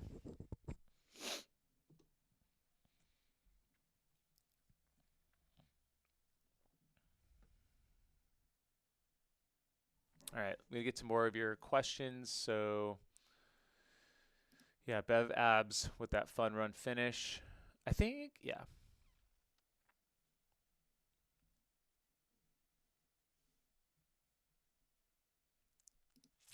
Hoping to see a women's finisher soon. Yep, this could definitely happen. We've got some strong women this year running. Jasmine Paris, Courtney DeWalter. Let's see. We got John Kelly is, of course, living in the UK now. And so we got some people trying to claim him as a UK finisher. We'll see what he says about that. Sorry, just jumped in the chat. Why aren't you running? I made a video and posted it to the channel. You can go check that out. Separate video.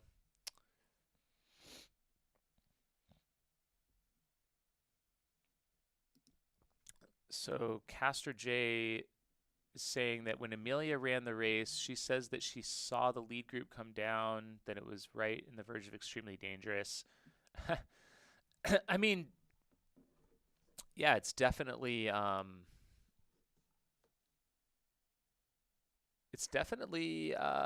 the edge of, I don't know about, I mean, yes, there's danger involved, of course. You're going cross country. There's a lot out there. I don't know that we've had any like serious injuries, knock on wood, out at the Barkley. But yeah, there's definitely danger out there. There's cliffs, there's all kinds of things. So, but the people that show up for the Barkley are quite experienced, and they typically have done more extreme stuff than this over time. But yeah, I mean, you still got to be careful out there and watch out. Do we know what the new rule or quirk this year is? I haven't heard of anything. We're kind of relying upon Keith to share anything new. Haven't heard much from him. So we're just kind of have to wait and see what the stories are that come back to camp with people. Got a question from David Lane. Do things usually start on a Tuesday/midweek? No. This is the earliest Barkley start ever. It has never started this early before. I was shocked when I saw the start time or the start date, and I was thinking that is crazy. Like, the course could literally be covered in snow this time of year. It's fortunately not, but yep.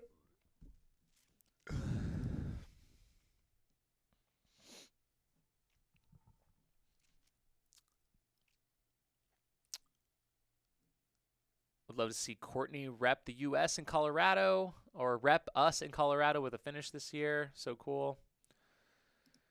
We got a question. What kind of cigarettes does Laz smoke? That I'm not sure. Anyone have any insights on that?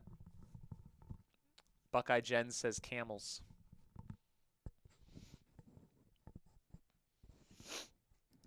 I'm curious, why do people avoid saying who's in the Barkley?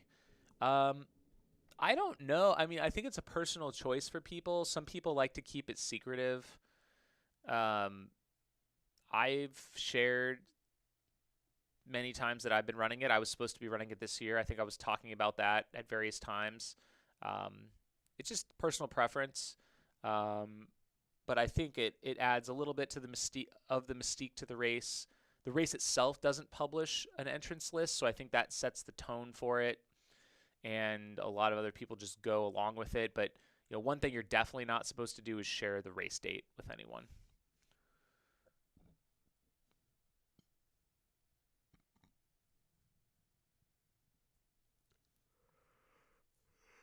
How many women started this year?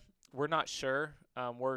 It's just being pieced together right now, like the entrance list from people that are seeing pictures posted or athletes are posting on their Instagrams about the fact that they are running.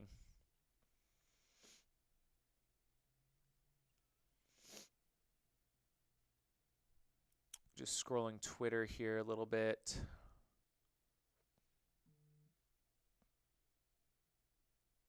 Oh, here we go. So Taka Does Stuff is the one that made this spreadsheet. So shout out to Taka_does_stuff. I'm going to follow him.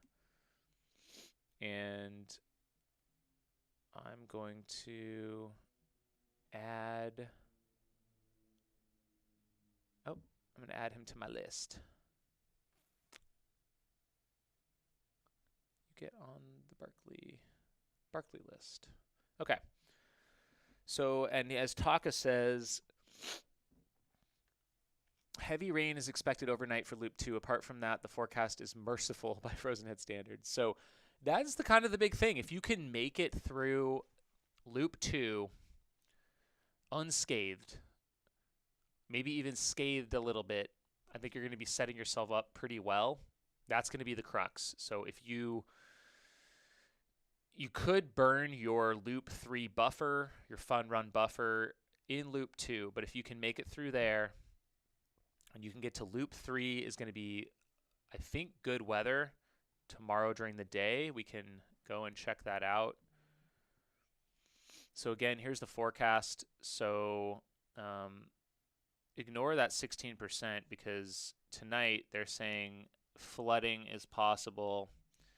And then tomorrow's weather in the day, 25% chance of rain, so it's kind of like lessening. And then tomorrow night is going to be mostly cloudy, not much chance of rain.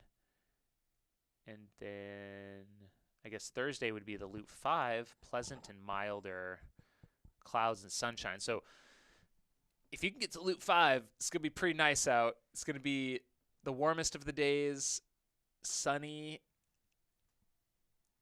Oh, that sounds great. Sounds like a good time.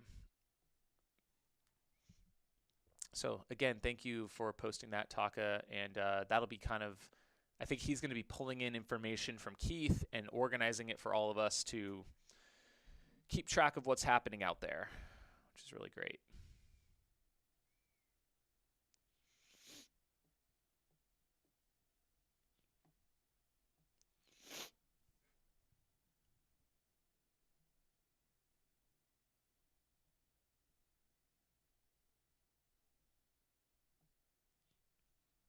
And we got the Barkley course on Twitter now coming back alive after being dormant for about a half a year.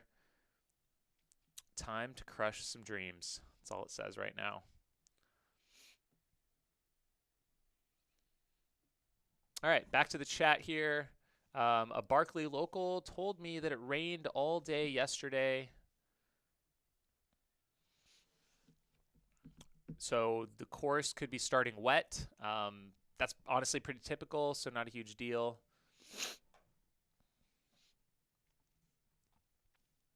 Is Gary Robbins running? He is not. He announced earlier that he's essentially retiring from the Barkley.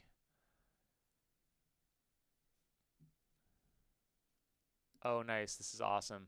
We've got Cecil says, my 9, almost 10-year-old daughter is dreaming of finishing this race one day. She made me install Twitter on her phone so she can follow hashtag BM100 this year without me. Nice.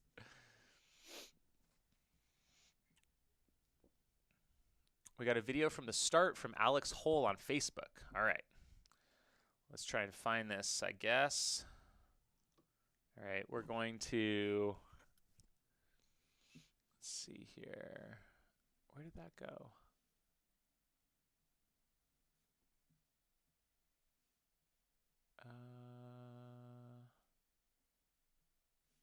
Shoot, where'd that one go?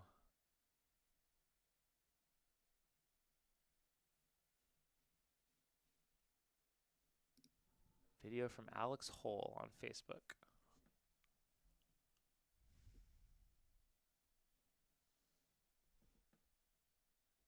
If someone can tweet the link to that Barkley group, I couldn't find Into the Barkley. Please tweet it at me. So we got Alex Hole. Oh, there we go. Okay, let's see. Hopefully this sound will come through from the iPad.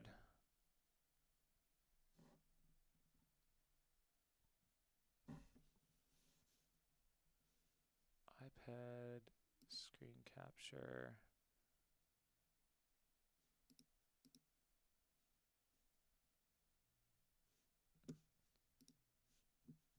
I think I can get...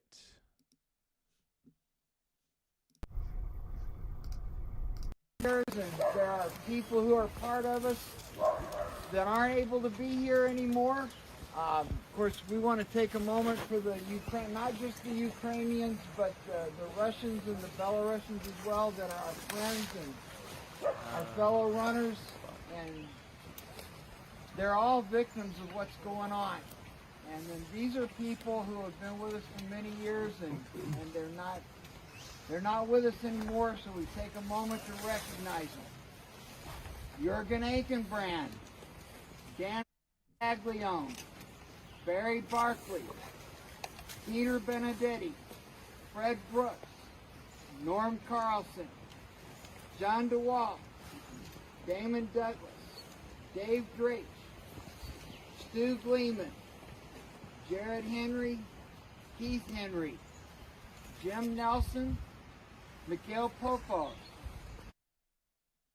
Nikolai Safin, Dwayne Satterfield, Charlie Taylor, Kerry Trammell, and Chip Tuthill. They're gone, but they're not forgotten. All right, so Laz is reading the memorial there. This is just moments before we start. They're doing taps for those folks.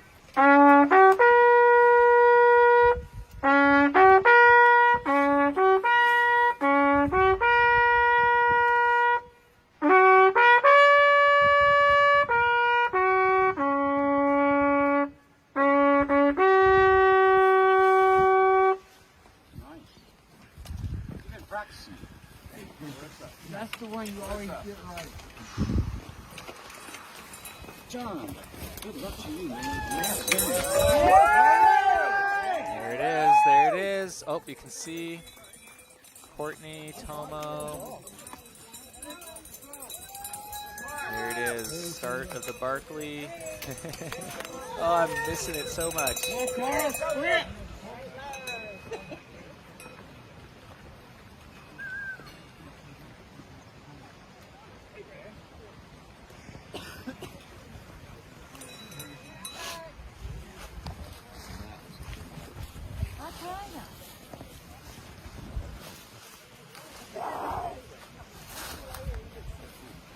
Shout out to Alex there for sharing that video. Super cool. So that was awesome. Shout out to Alex Hole sharing that video. Give me 1 second. I'm going to add my sound to this screen as well.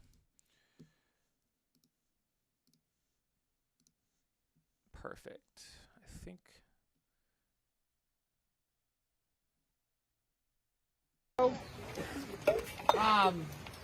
Be smart So out yeah, there. here's the Take video. care of yourselves. If you Should be able have to to hear come it. back, Can come you guys hear back. the You sound? won't be the first. Don't take foolish chances. But you're all grown ups. Count on you to know what you're doing. This is Frozen the Ed time running. we take a few Let's see. moments. Yeah, we're gonna watch Been this out here again. for almost 40 years, and there are people who are part of us that aren't able to be here anymore. Of course, we want to take a moment for the Ukraine, not just the Ukrainians, but the Russians and the Belarusians as well, that are our friends and our fellow runners. You can see Frozen Ed right there at the front. They're all victims of what's going on.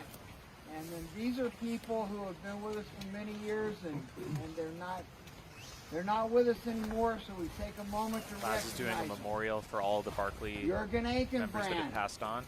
Dan Baglione, Barry Barkley, Peter Benedetti, Fred Brooks, Norm Carlson, John DeWalt, Damon Douglas, Dave Drake, Stu Gleeman, Jared Henry, Keith Henry, Jim Nelson, Mikhail Popov, Nikolai Safin, Dwayne Satterfield, Charlie Taylor, Kerry Trammell, and Chip Tuthill. They're gone, but they're not forgotten.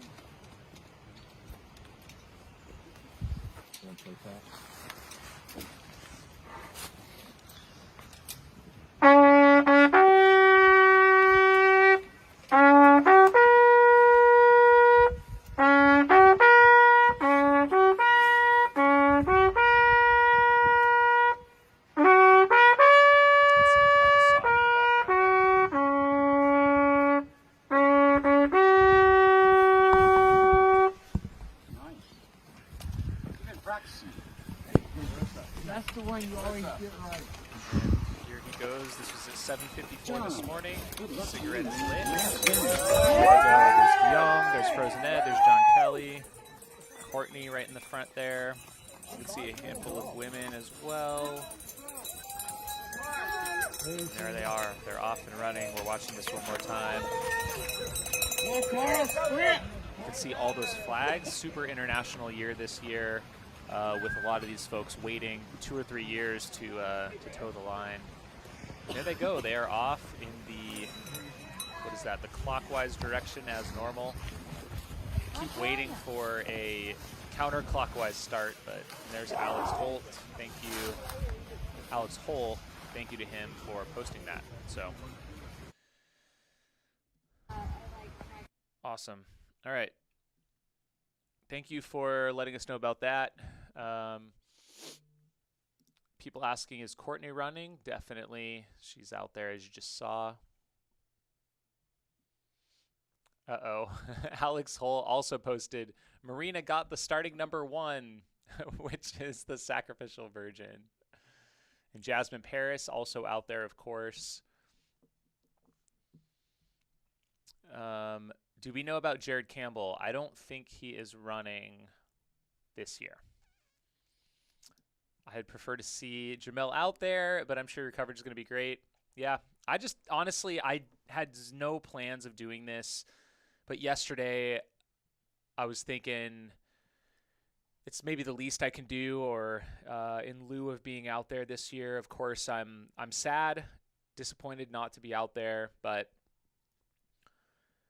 if anything, hopefully it just fuels the stoke to begin my training for next year and to really show up prepared. I would not have been prepared like I would have wanted to be this year. I had just started my training about 4 months ago. I got in 3 solid months of training, but that is just not enough for a 5-loop finish, as many of you probably know. Luke Nelson's not out there either. He was posting on Twitter, but yeah, he didn't get in this year. Prediction time. Max Long, what does he think? He says, I could see Carl Saab, Courtney, and Harvey Lewis going all the way. That's a pretty strong list of runners right there. I think all of them have a solid shot. I think the fact that John Kelly is also out there is going to bode well for all of them, providing some additional course insights. He probably knows this course or this area better than anyone out there. The fact that his namesake last name is a named peak in the park and that his family lives close by. We got a question, when did it start? So 7:54 a.m. Oh, you know what I could do? I could maybe I think I might be able to get a clock overlay. I'm gonna look into that. Maybe by the next live stream, I can get a clock overlay with the time on it. Oh, and now I'm being called out here that Gary almost finished with 8 weeks of training, so I guess I have no excuses. Fair enough, fair enough. All right. And Malin points out, yes, for accuracy's sake, the peak is spelled wrong. Yeah. So yeah, there's not going to be a lot of more updates at this point in time. I didn't really know what I was doing. I just wanted to go live and hang out here. Oh, shoot. All right, now they're telling me that there is a video of the conch shell being blown on Alex's Facebook page.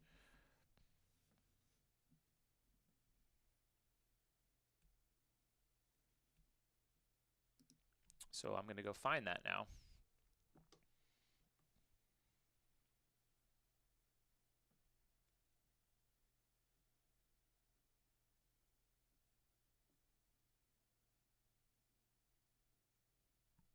Oh, I just found it.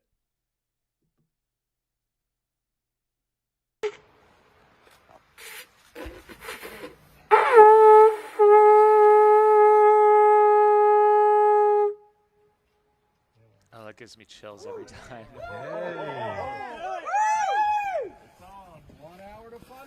6:54 Uhr. 7:54 Uhr ist Start.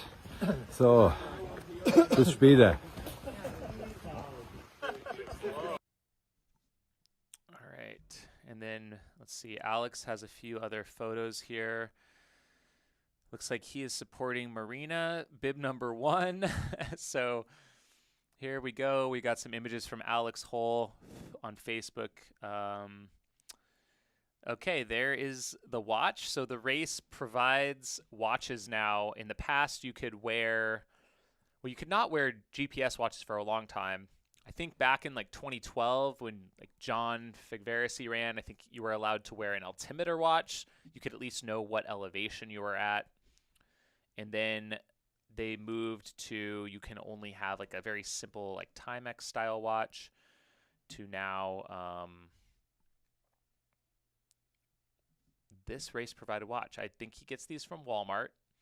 This one, as you can see, was $8.88. So who knows how durable that will be.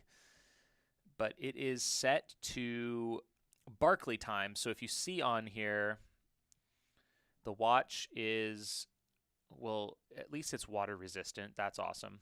But it is set right here, 23:04.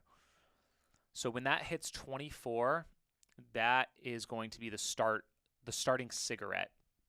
It really throws you for one because it's not set to time of day. It's set to this weird time. So you have to remember that, okay, every time it is 0, that means it's 7:54 a.m. You have to do that math. And we got really screwed last year because he gave us pocket watches. So it was not even digital. It looks like he's gone back to digital this year, which I would like. So here is, looks like their camp. This is pretty common. So with all the rain, they've rigged up a tarp here, and it looks like they have a branch or a stick in the middle of this tarp and then roping it out. Let's see if we can look at some of their supplies here.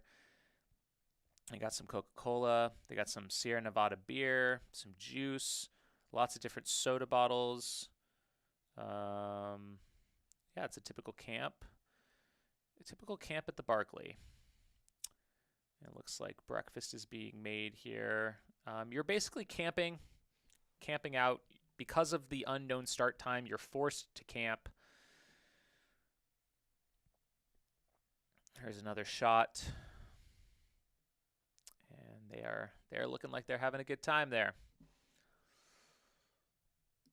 Yeah, they might be given a sundial next year, quite possibly. Definitely an upgrade from last year. So here's a great question. How does the organizer know if the runner has completed the course? So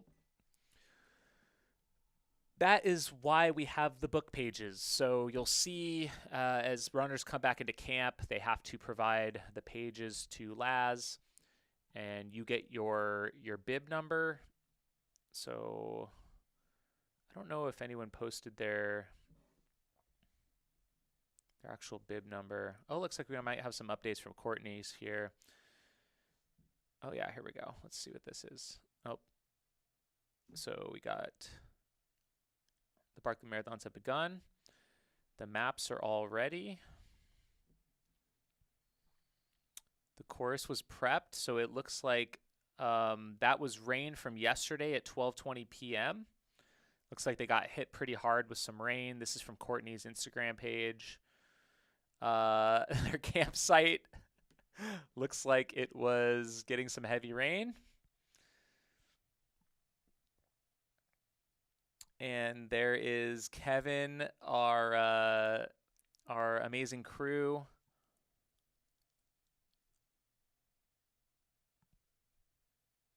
They are sharing some of their coffee, and there we go. She's getting her chisel out for the pain cave and ready to rock and roll. So there's just some updates from Courtney. And I think we had an updates from John.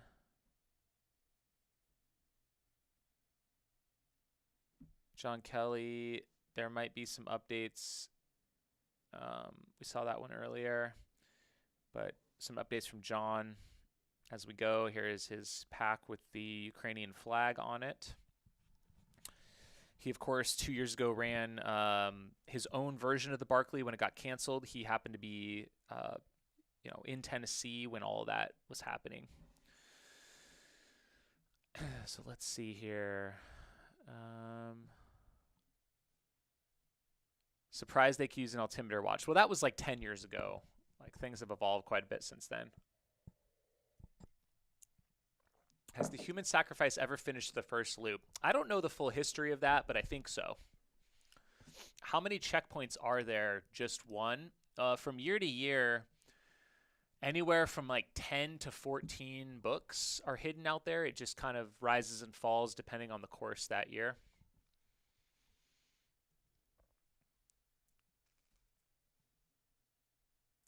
I had a question. Has the race started? Yes. The race started at 7:54 local time in Tennessee.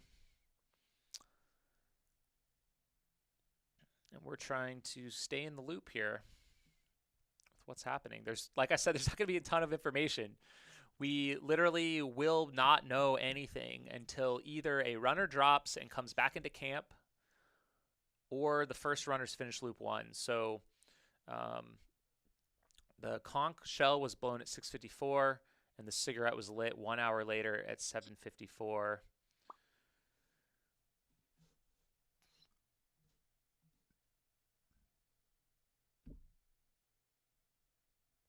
And we got another self-evident truth here. Barkley weather, and this is going to be a big, big discussion or something to watch tonight. So I am for sure going to go live as soon as we see, or I anticipate that the first finisher is coming in. I'm going to go live, and we're going to stay live until maybe for a couple hours as people are finishing and as the weather starts ramping up. So look for that maybe around 7 or 8 hours from now. So that would be, I guess it's going to be this afternoon more than anything.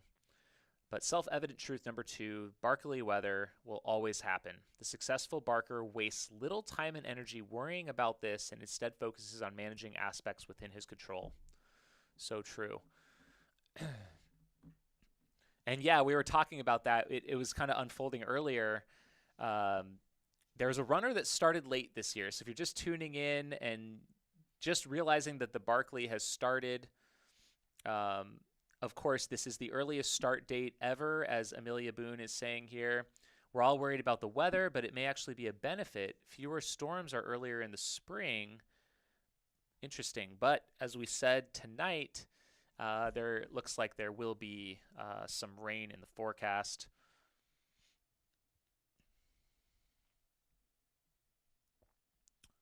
We got to go back to Keith Dunn on Twitter here. Keith is the source, the truth of all things. So yeah, earlier, David Hughes was sitting in camp chatting 40 minutes after the start, and he realized at that point in time, I don't know who he was chatting with, that they didn't tell him that the event had started, but he started 40 minutes late. No words. No words. No one finished a loop. No, I'm going to work on, like I said, I'm going to work on getting a clock. I might even work on that right now.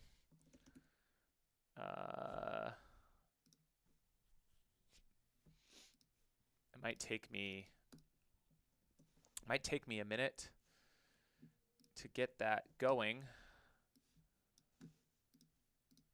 But I will work on getting a race clock going, because why not?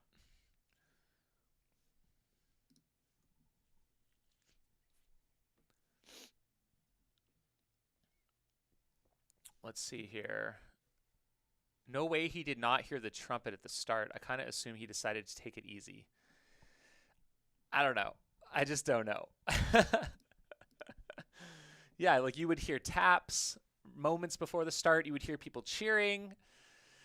Camp is not that big, so God knows what happened there with that one. I love the weather. A running competition is more dramatic with clouds and rain. The average time to finish a loop. Great question. Glad you asked.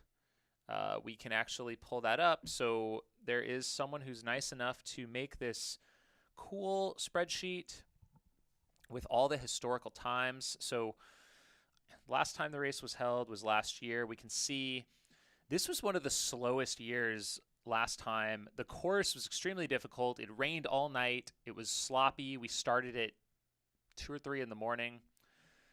So, I mean, a 10-hour loop one is crazy.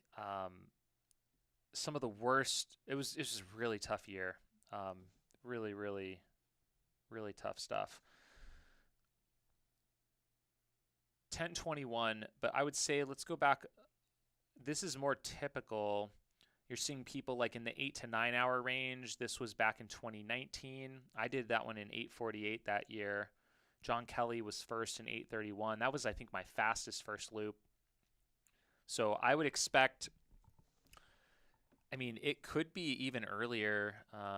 Typical year, yeah, 8:30 range, 9:30 range, 8 flat back in 2016. So I would say between 8 and 9 hours. The 2012 course was significantly easier than what it is today, so I would not expect a sub 8, but I would say 8.5 to 9 hours would be my expectation for a loop one, pending any weird things. Today is going to be a perfect day out there. Pretty clear, no rain, no fog. They should make quick work of the known sections, and then any new sections, that's just going to be the biggest trick. But usually with loop one, there's a big pack. There's a lot of people searching together. Should be able to get it done. Daylight loop and good weather, 8 to 8:30. So, yeah.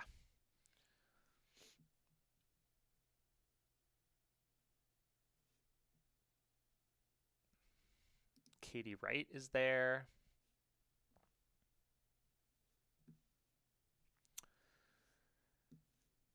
Yes. Yes, yes, yes.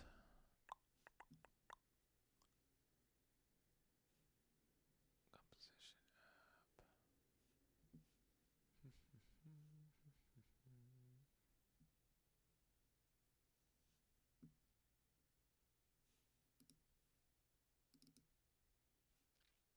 All right, I'm going to work on this clock and hang out for a little bit longer. Not going to be live all day, unfortunately. If you guys have any more insights, things you're seeing, at this point, we probably have most of the content that is. Oh, we had Howie Stern photos. That's right. Let's see what he's got. Shout out to Howie. He has been out at this race many times. All right, let's see what he's got posted here.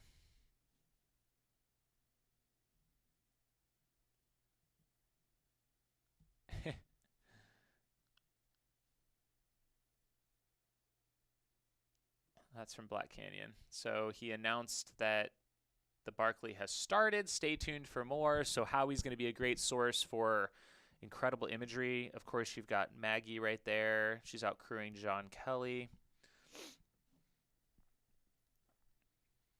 And here we go. You've got incredible photo.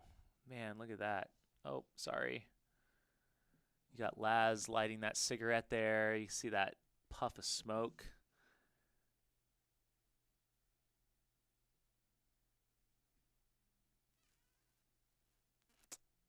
I believe that is Jasmine Paris. Got Carol Saab.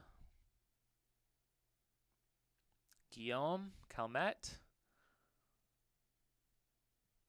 John Kelly. Courtney. Is that Harvey? Tomo? Oh, that is cool. So it looks like, oh, that's the list of the Barkley in memorial and the actual cigarette right there that was waiting to start the race this morning. And there we go. That is a cool photo. You've got John Kelly on the left there. You've got Frozen Ed on the right. You have, it looks like all three runners in this photo have Ukrainian flags on their packs. Let's see gear-wise, what is John Kelly rocking? He's got what appears to be Ultimate Direction pack. He has, I don't know, that looks like maybe a separate Ultimate Direction waistband, Ultimate Direction trekking poles. He also has some really cool looking, looks like gloves, maybe gloves that have like a mitten pullover right there. Kelly's running it again. Yeah, he's right there on the left. Harvey looks dialed in. There's Tomo of Japan. There's Harvey right there. The man is ready. He has been training hard. But yes, John Kelly is out there. Yes, Courtney's out there. We're just going through the list here. Bowie. Howie just started. Yeah, okay. We got the Howie ones.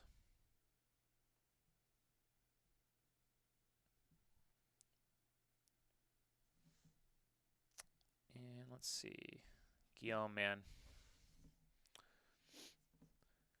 Off topic, where can we get Run Steep, Get High trucker hats? So,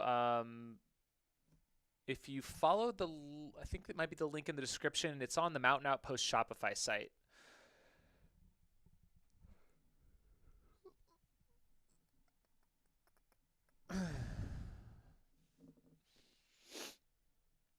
Apparently, we have the first Brazilian Barkley starter, Go Enrico Frigeri. We also got John Kelly rocking the Exoskin shorts. Keith just tweeted. All right, see, this is why we're staying live. All right, what do we got here? It's already a discussion, so in terms of who will finish. Oh, wait.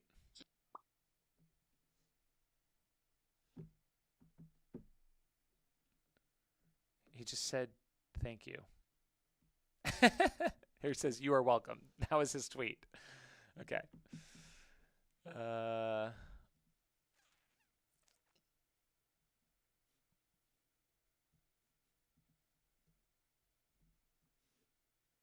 It was gone as soon as it showed. Oh, so there might be a...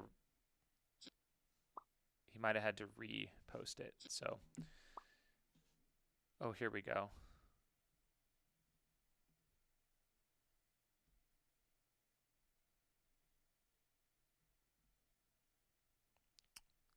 So Amelia is talking about 2 inches of rain tonight now.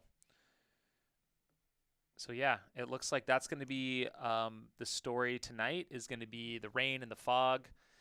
Very typical discussion. We got some people just joining in the chat. Let us know where you're from, everyone. Please let us know where you're from.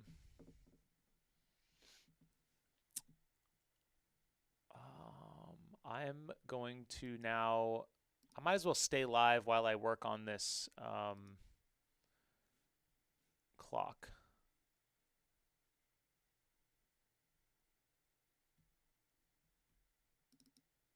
Current time.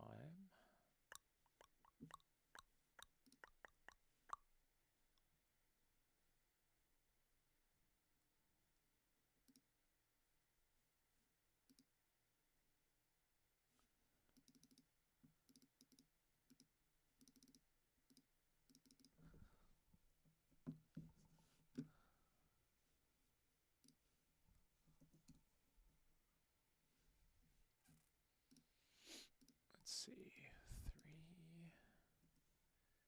8, and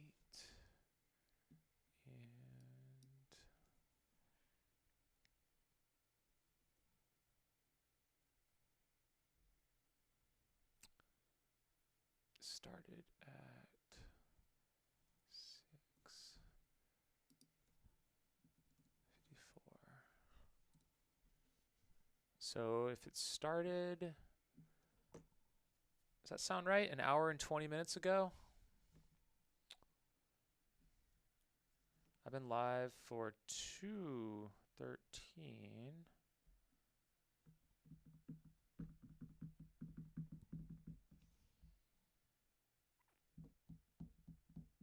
So 2 hours, 20 minutes ago.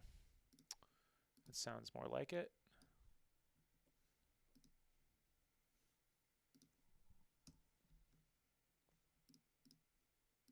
All right, let's see if this works, folks. No promises.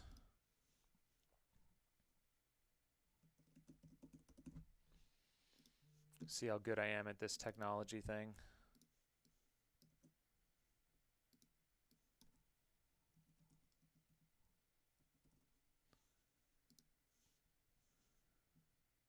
Oh yeah, look at that. Yes.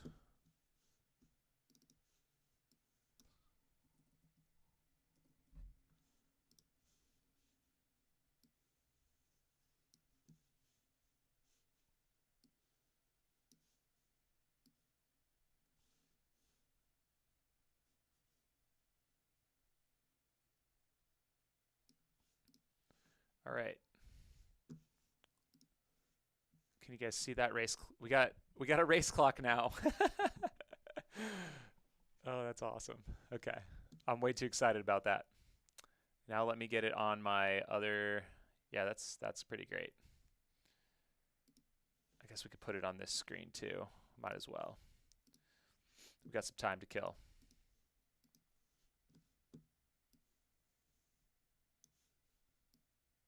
All right. We got a race clock there. We got a race clock there. Boom. Okay.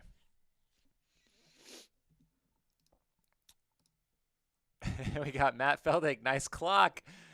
That's right, Matt. Next thing, what else do we need next? We need to like pull in the local weather of Frozen Head Peak. That would be the next iteration of this. We could also pull in maybe local time, but that's about it. We've got Carl Bligan watching this as he's doing a treadmill vert workout, tapering for Ohio's Backyard Ultra. The best clock I've ever seen. Perfect. So, yeah, I think we're good on the clock situation. Very exciting. Off-topic question. I assume you're using OBS to stream. Yes, this is OBS for sure.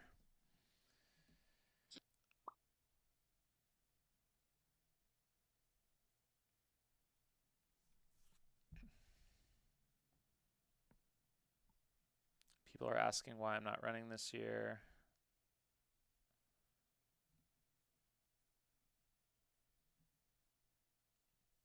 I did post a video on this channel about that.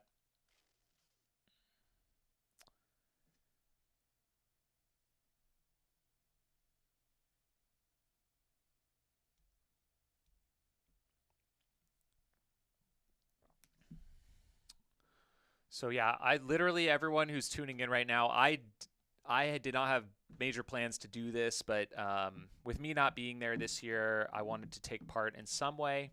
So I just decided yesterday that I would go live throughout this event. So hopefully we have some people get onto Loop 5 and hopefully finish the race this year, and we can have fun together watching this all unfold. We are going to, I don't know the cadence of me going live or doing updates, but we hope to do more of it periodically.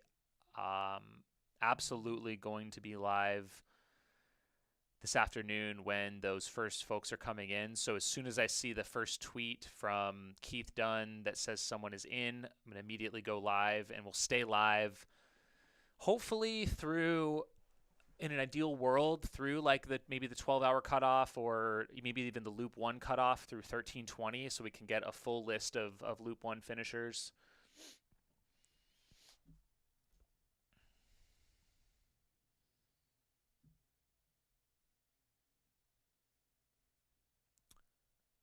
Let's see. Can we get a weather report every few hours, meteorological style? Yeah, we'll pull up the green screen and we'll put it on the background maybe. There's so many things we could do. The possibilities are endless. Is this one of the earliest start dates from Kim Gaylord? Yeah, it is by far the earliest. So I was shocked when I heard about how early it was going to be this year, to be honest. It's kind of crazy. Yeah, but definitely Laz won on that one. I think he threw everyone off. No one was expecting this. Did a great job of that. Let's see.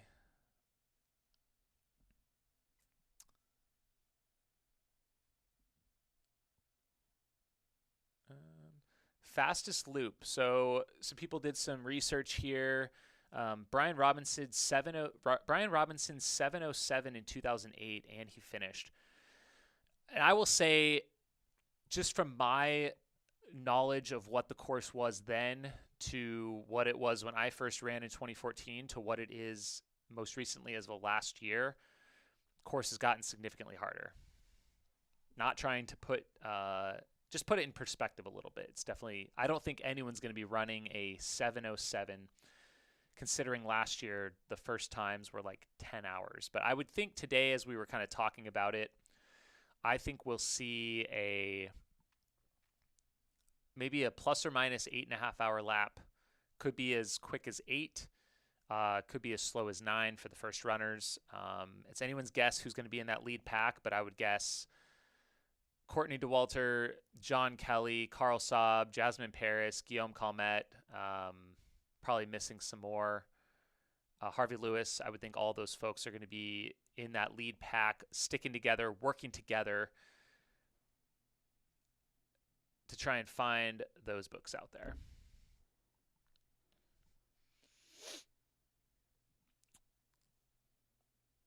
And I appreciate all of your questions in the chat. I'm not going to answer every question. Like, there's certain questions and things that I'm not going to reveal certain information, things like that. So I apologize if I don't answer certain questions, like when do we find out the start date? I'm not going to talk about that.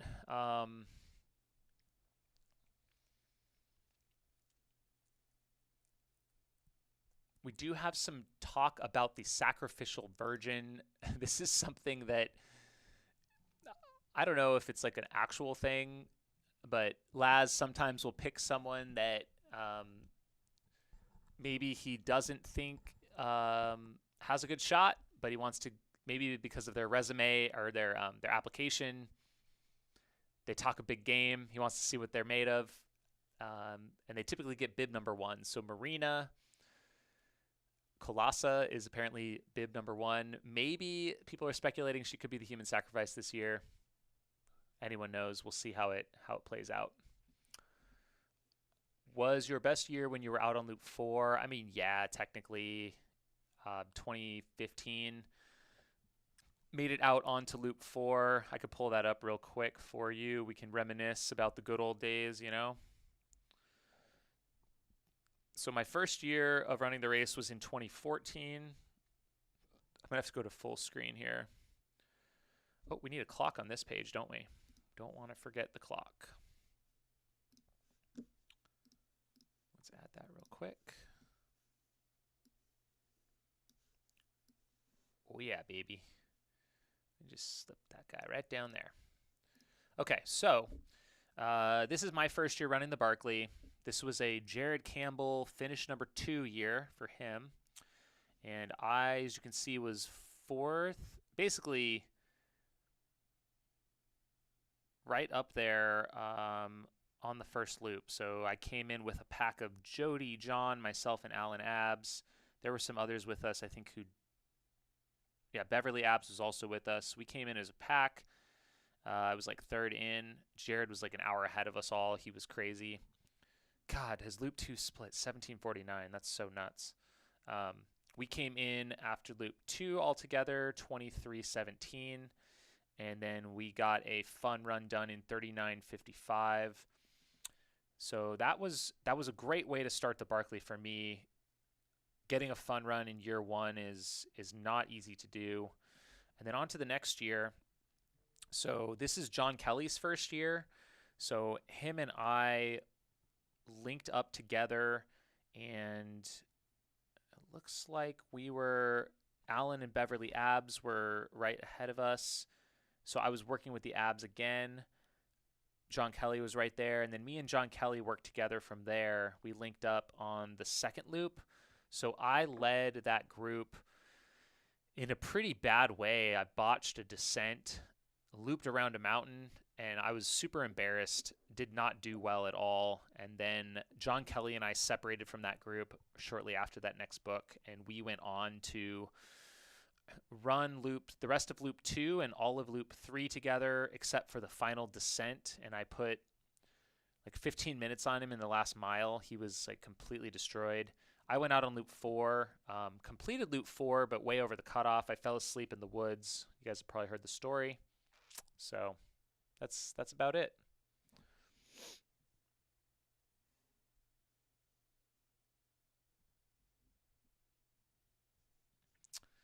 And real quick,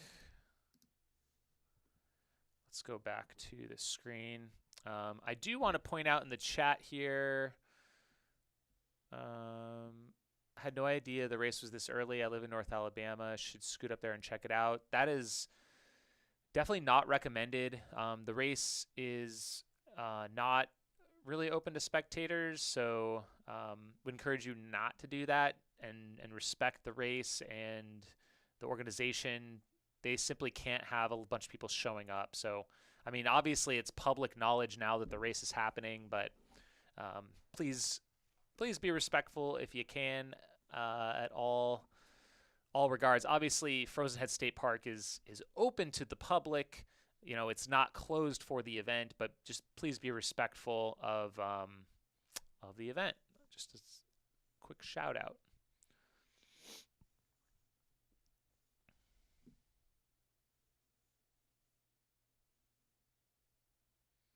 So we got some more talk of the human sacrifice here.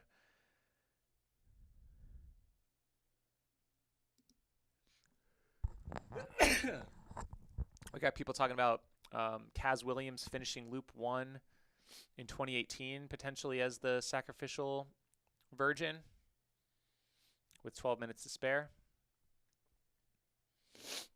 Texas Country Living plans to do some running at Frozen Head State Park, but will wait until May. I do love Frozen Head in the winter, I will tell you that much.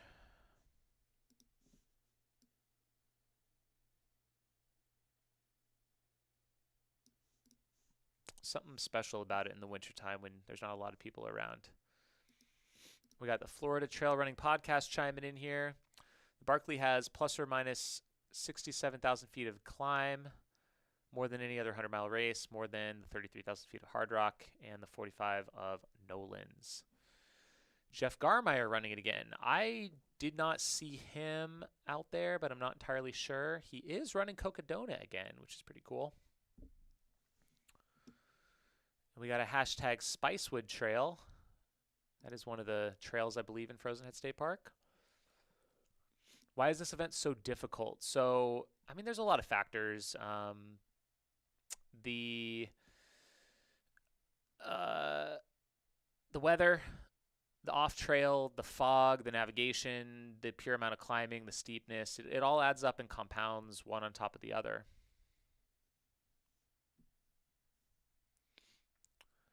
So the race is earlier than it's ever been, and we have a question here. Do I think it'll be easier or more difficult being so early? I was kind of worried that it would be more difficult if there would be like a bunch of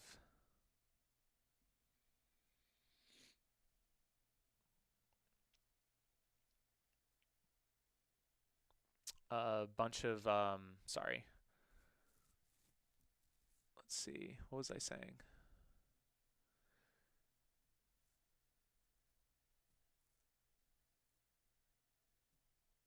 Oh yeah, there'd be like a bunch of snow on the ground or something, quite possibly. But that doesn't seem to be the case. So, all right.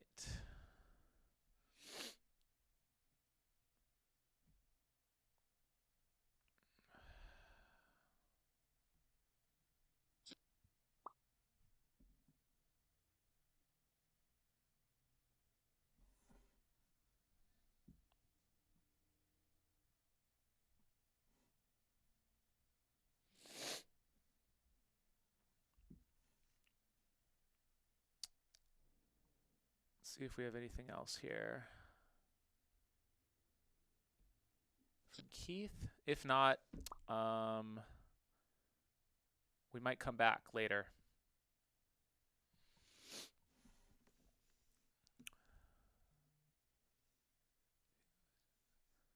So do you think the last 2 years with COVID will have some impact in the race with the international runners? Maybe not being able to compete last year with training. That'll be interesting to see. I mean, the international runners are finally back again this year after a hiatus. So I think it could be really interesting for how this all unfolds. But yeah, as a summary, the race started about 2.5 hours ago, 7:53. I'm going to end the stream for now. I appreciate all of you coming on. I just wanted to provide a little commentary on this year's race. Really just going off of like publicly available information from Keith Dunn, from people on Twitter, etc., and on Instagram. So thank you guys for tuning in. I will probably come back later today with another update, hang out for a while, maybe around the 8-hour mark. To see if we have some potential people coming in from Loop 1. We can update any DNFs and drops. So yeah, thank you guys. Be sure to subscribe to the channel for more updates about the race. Hopefully be doing these every few hours through the next 60. And we'll see you guys soon. Thanks so much, guys. Should be a fun next 2.5 days following along with the race. All right. Have fun. Be well. We'll see you guys.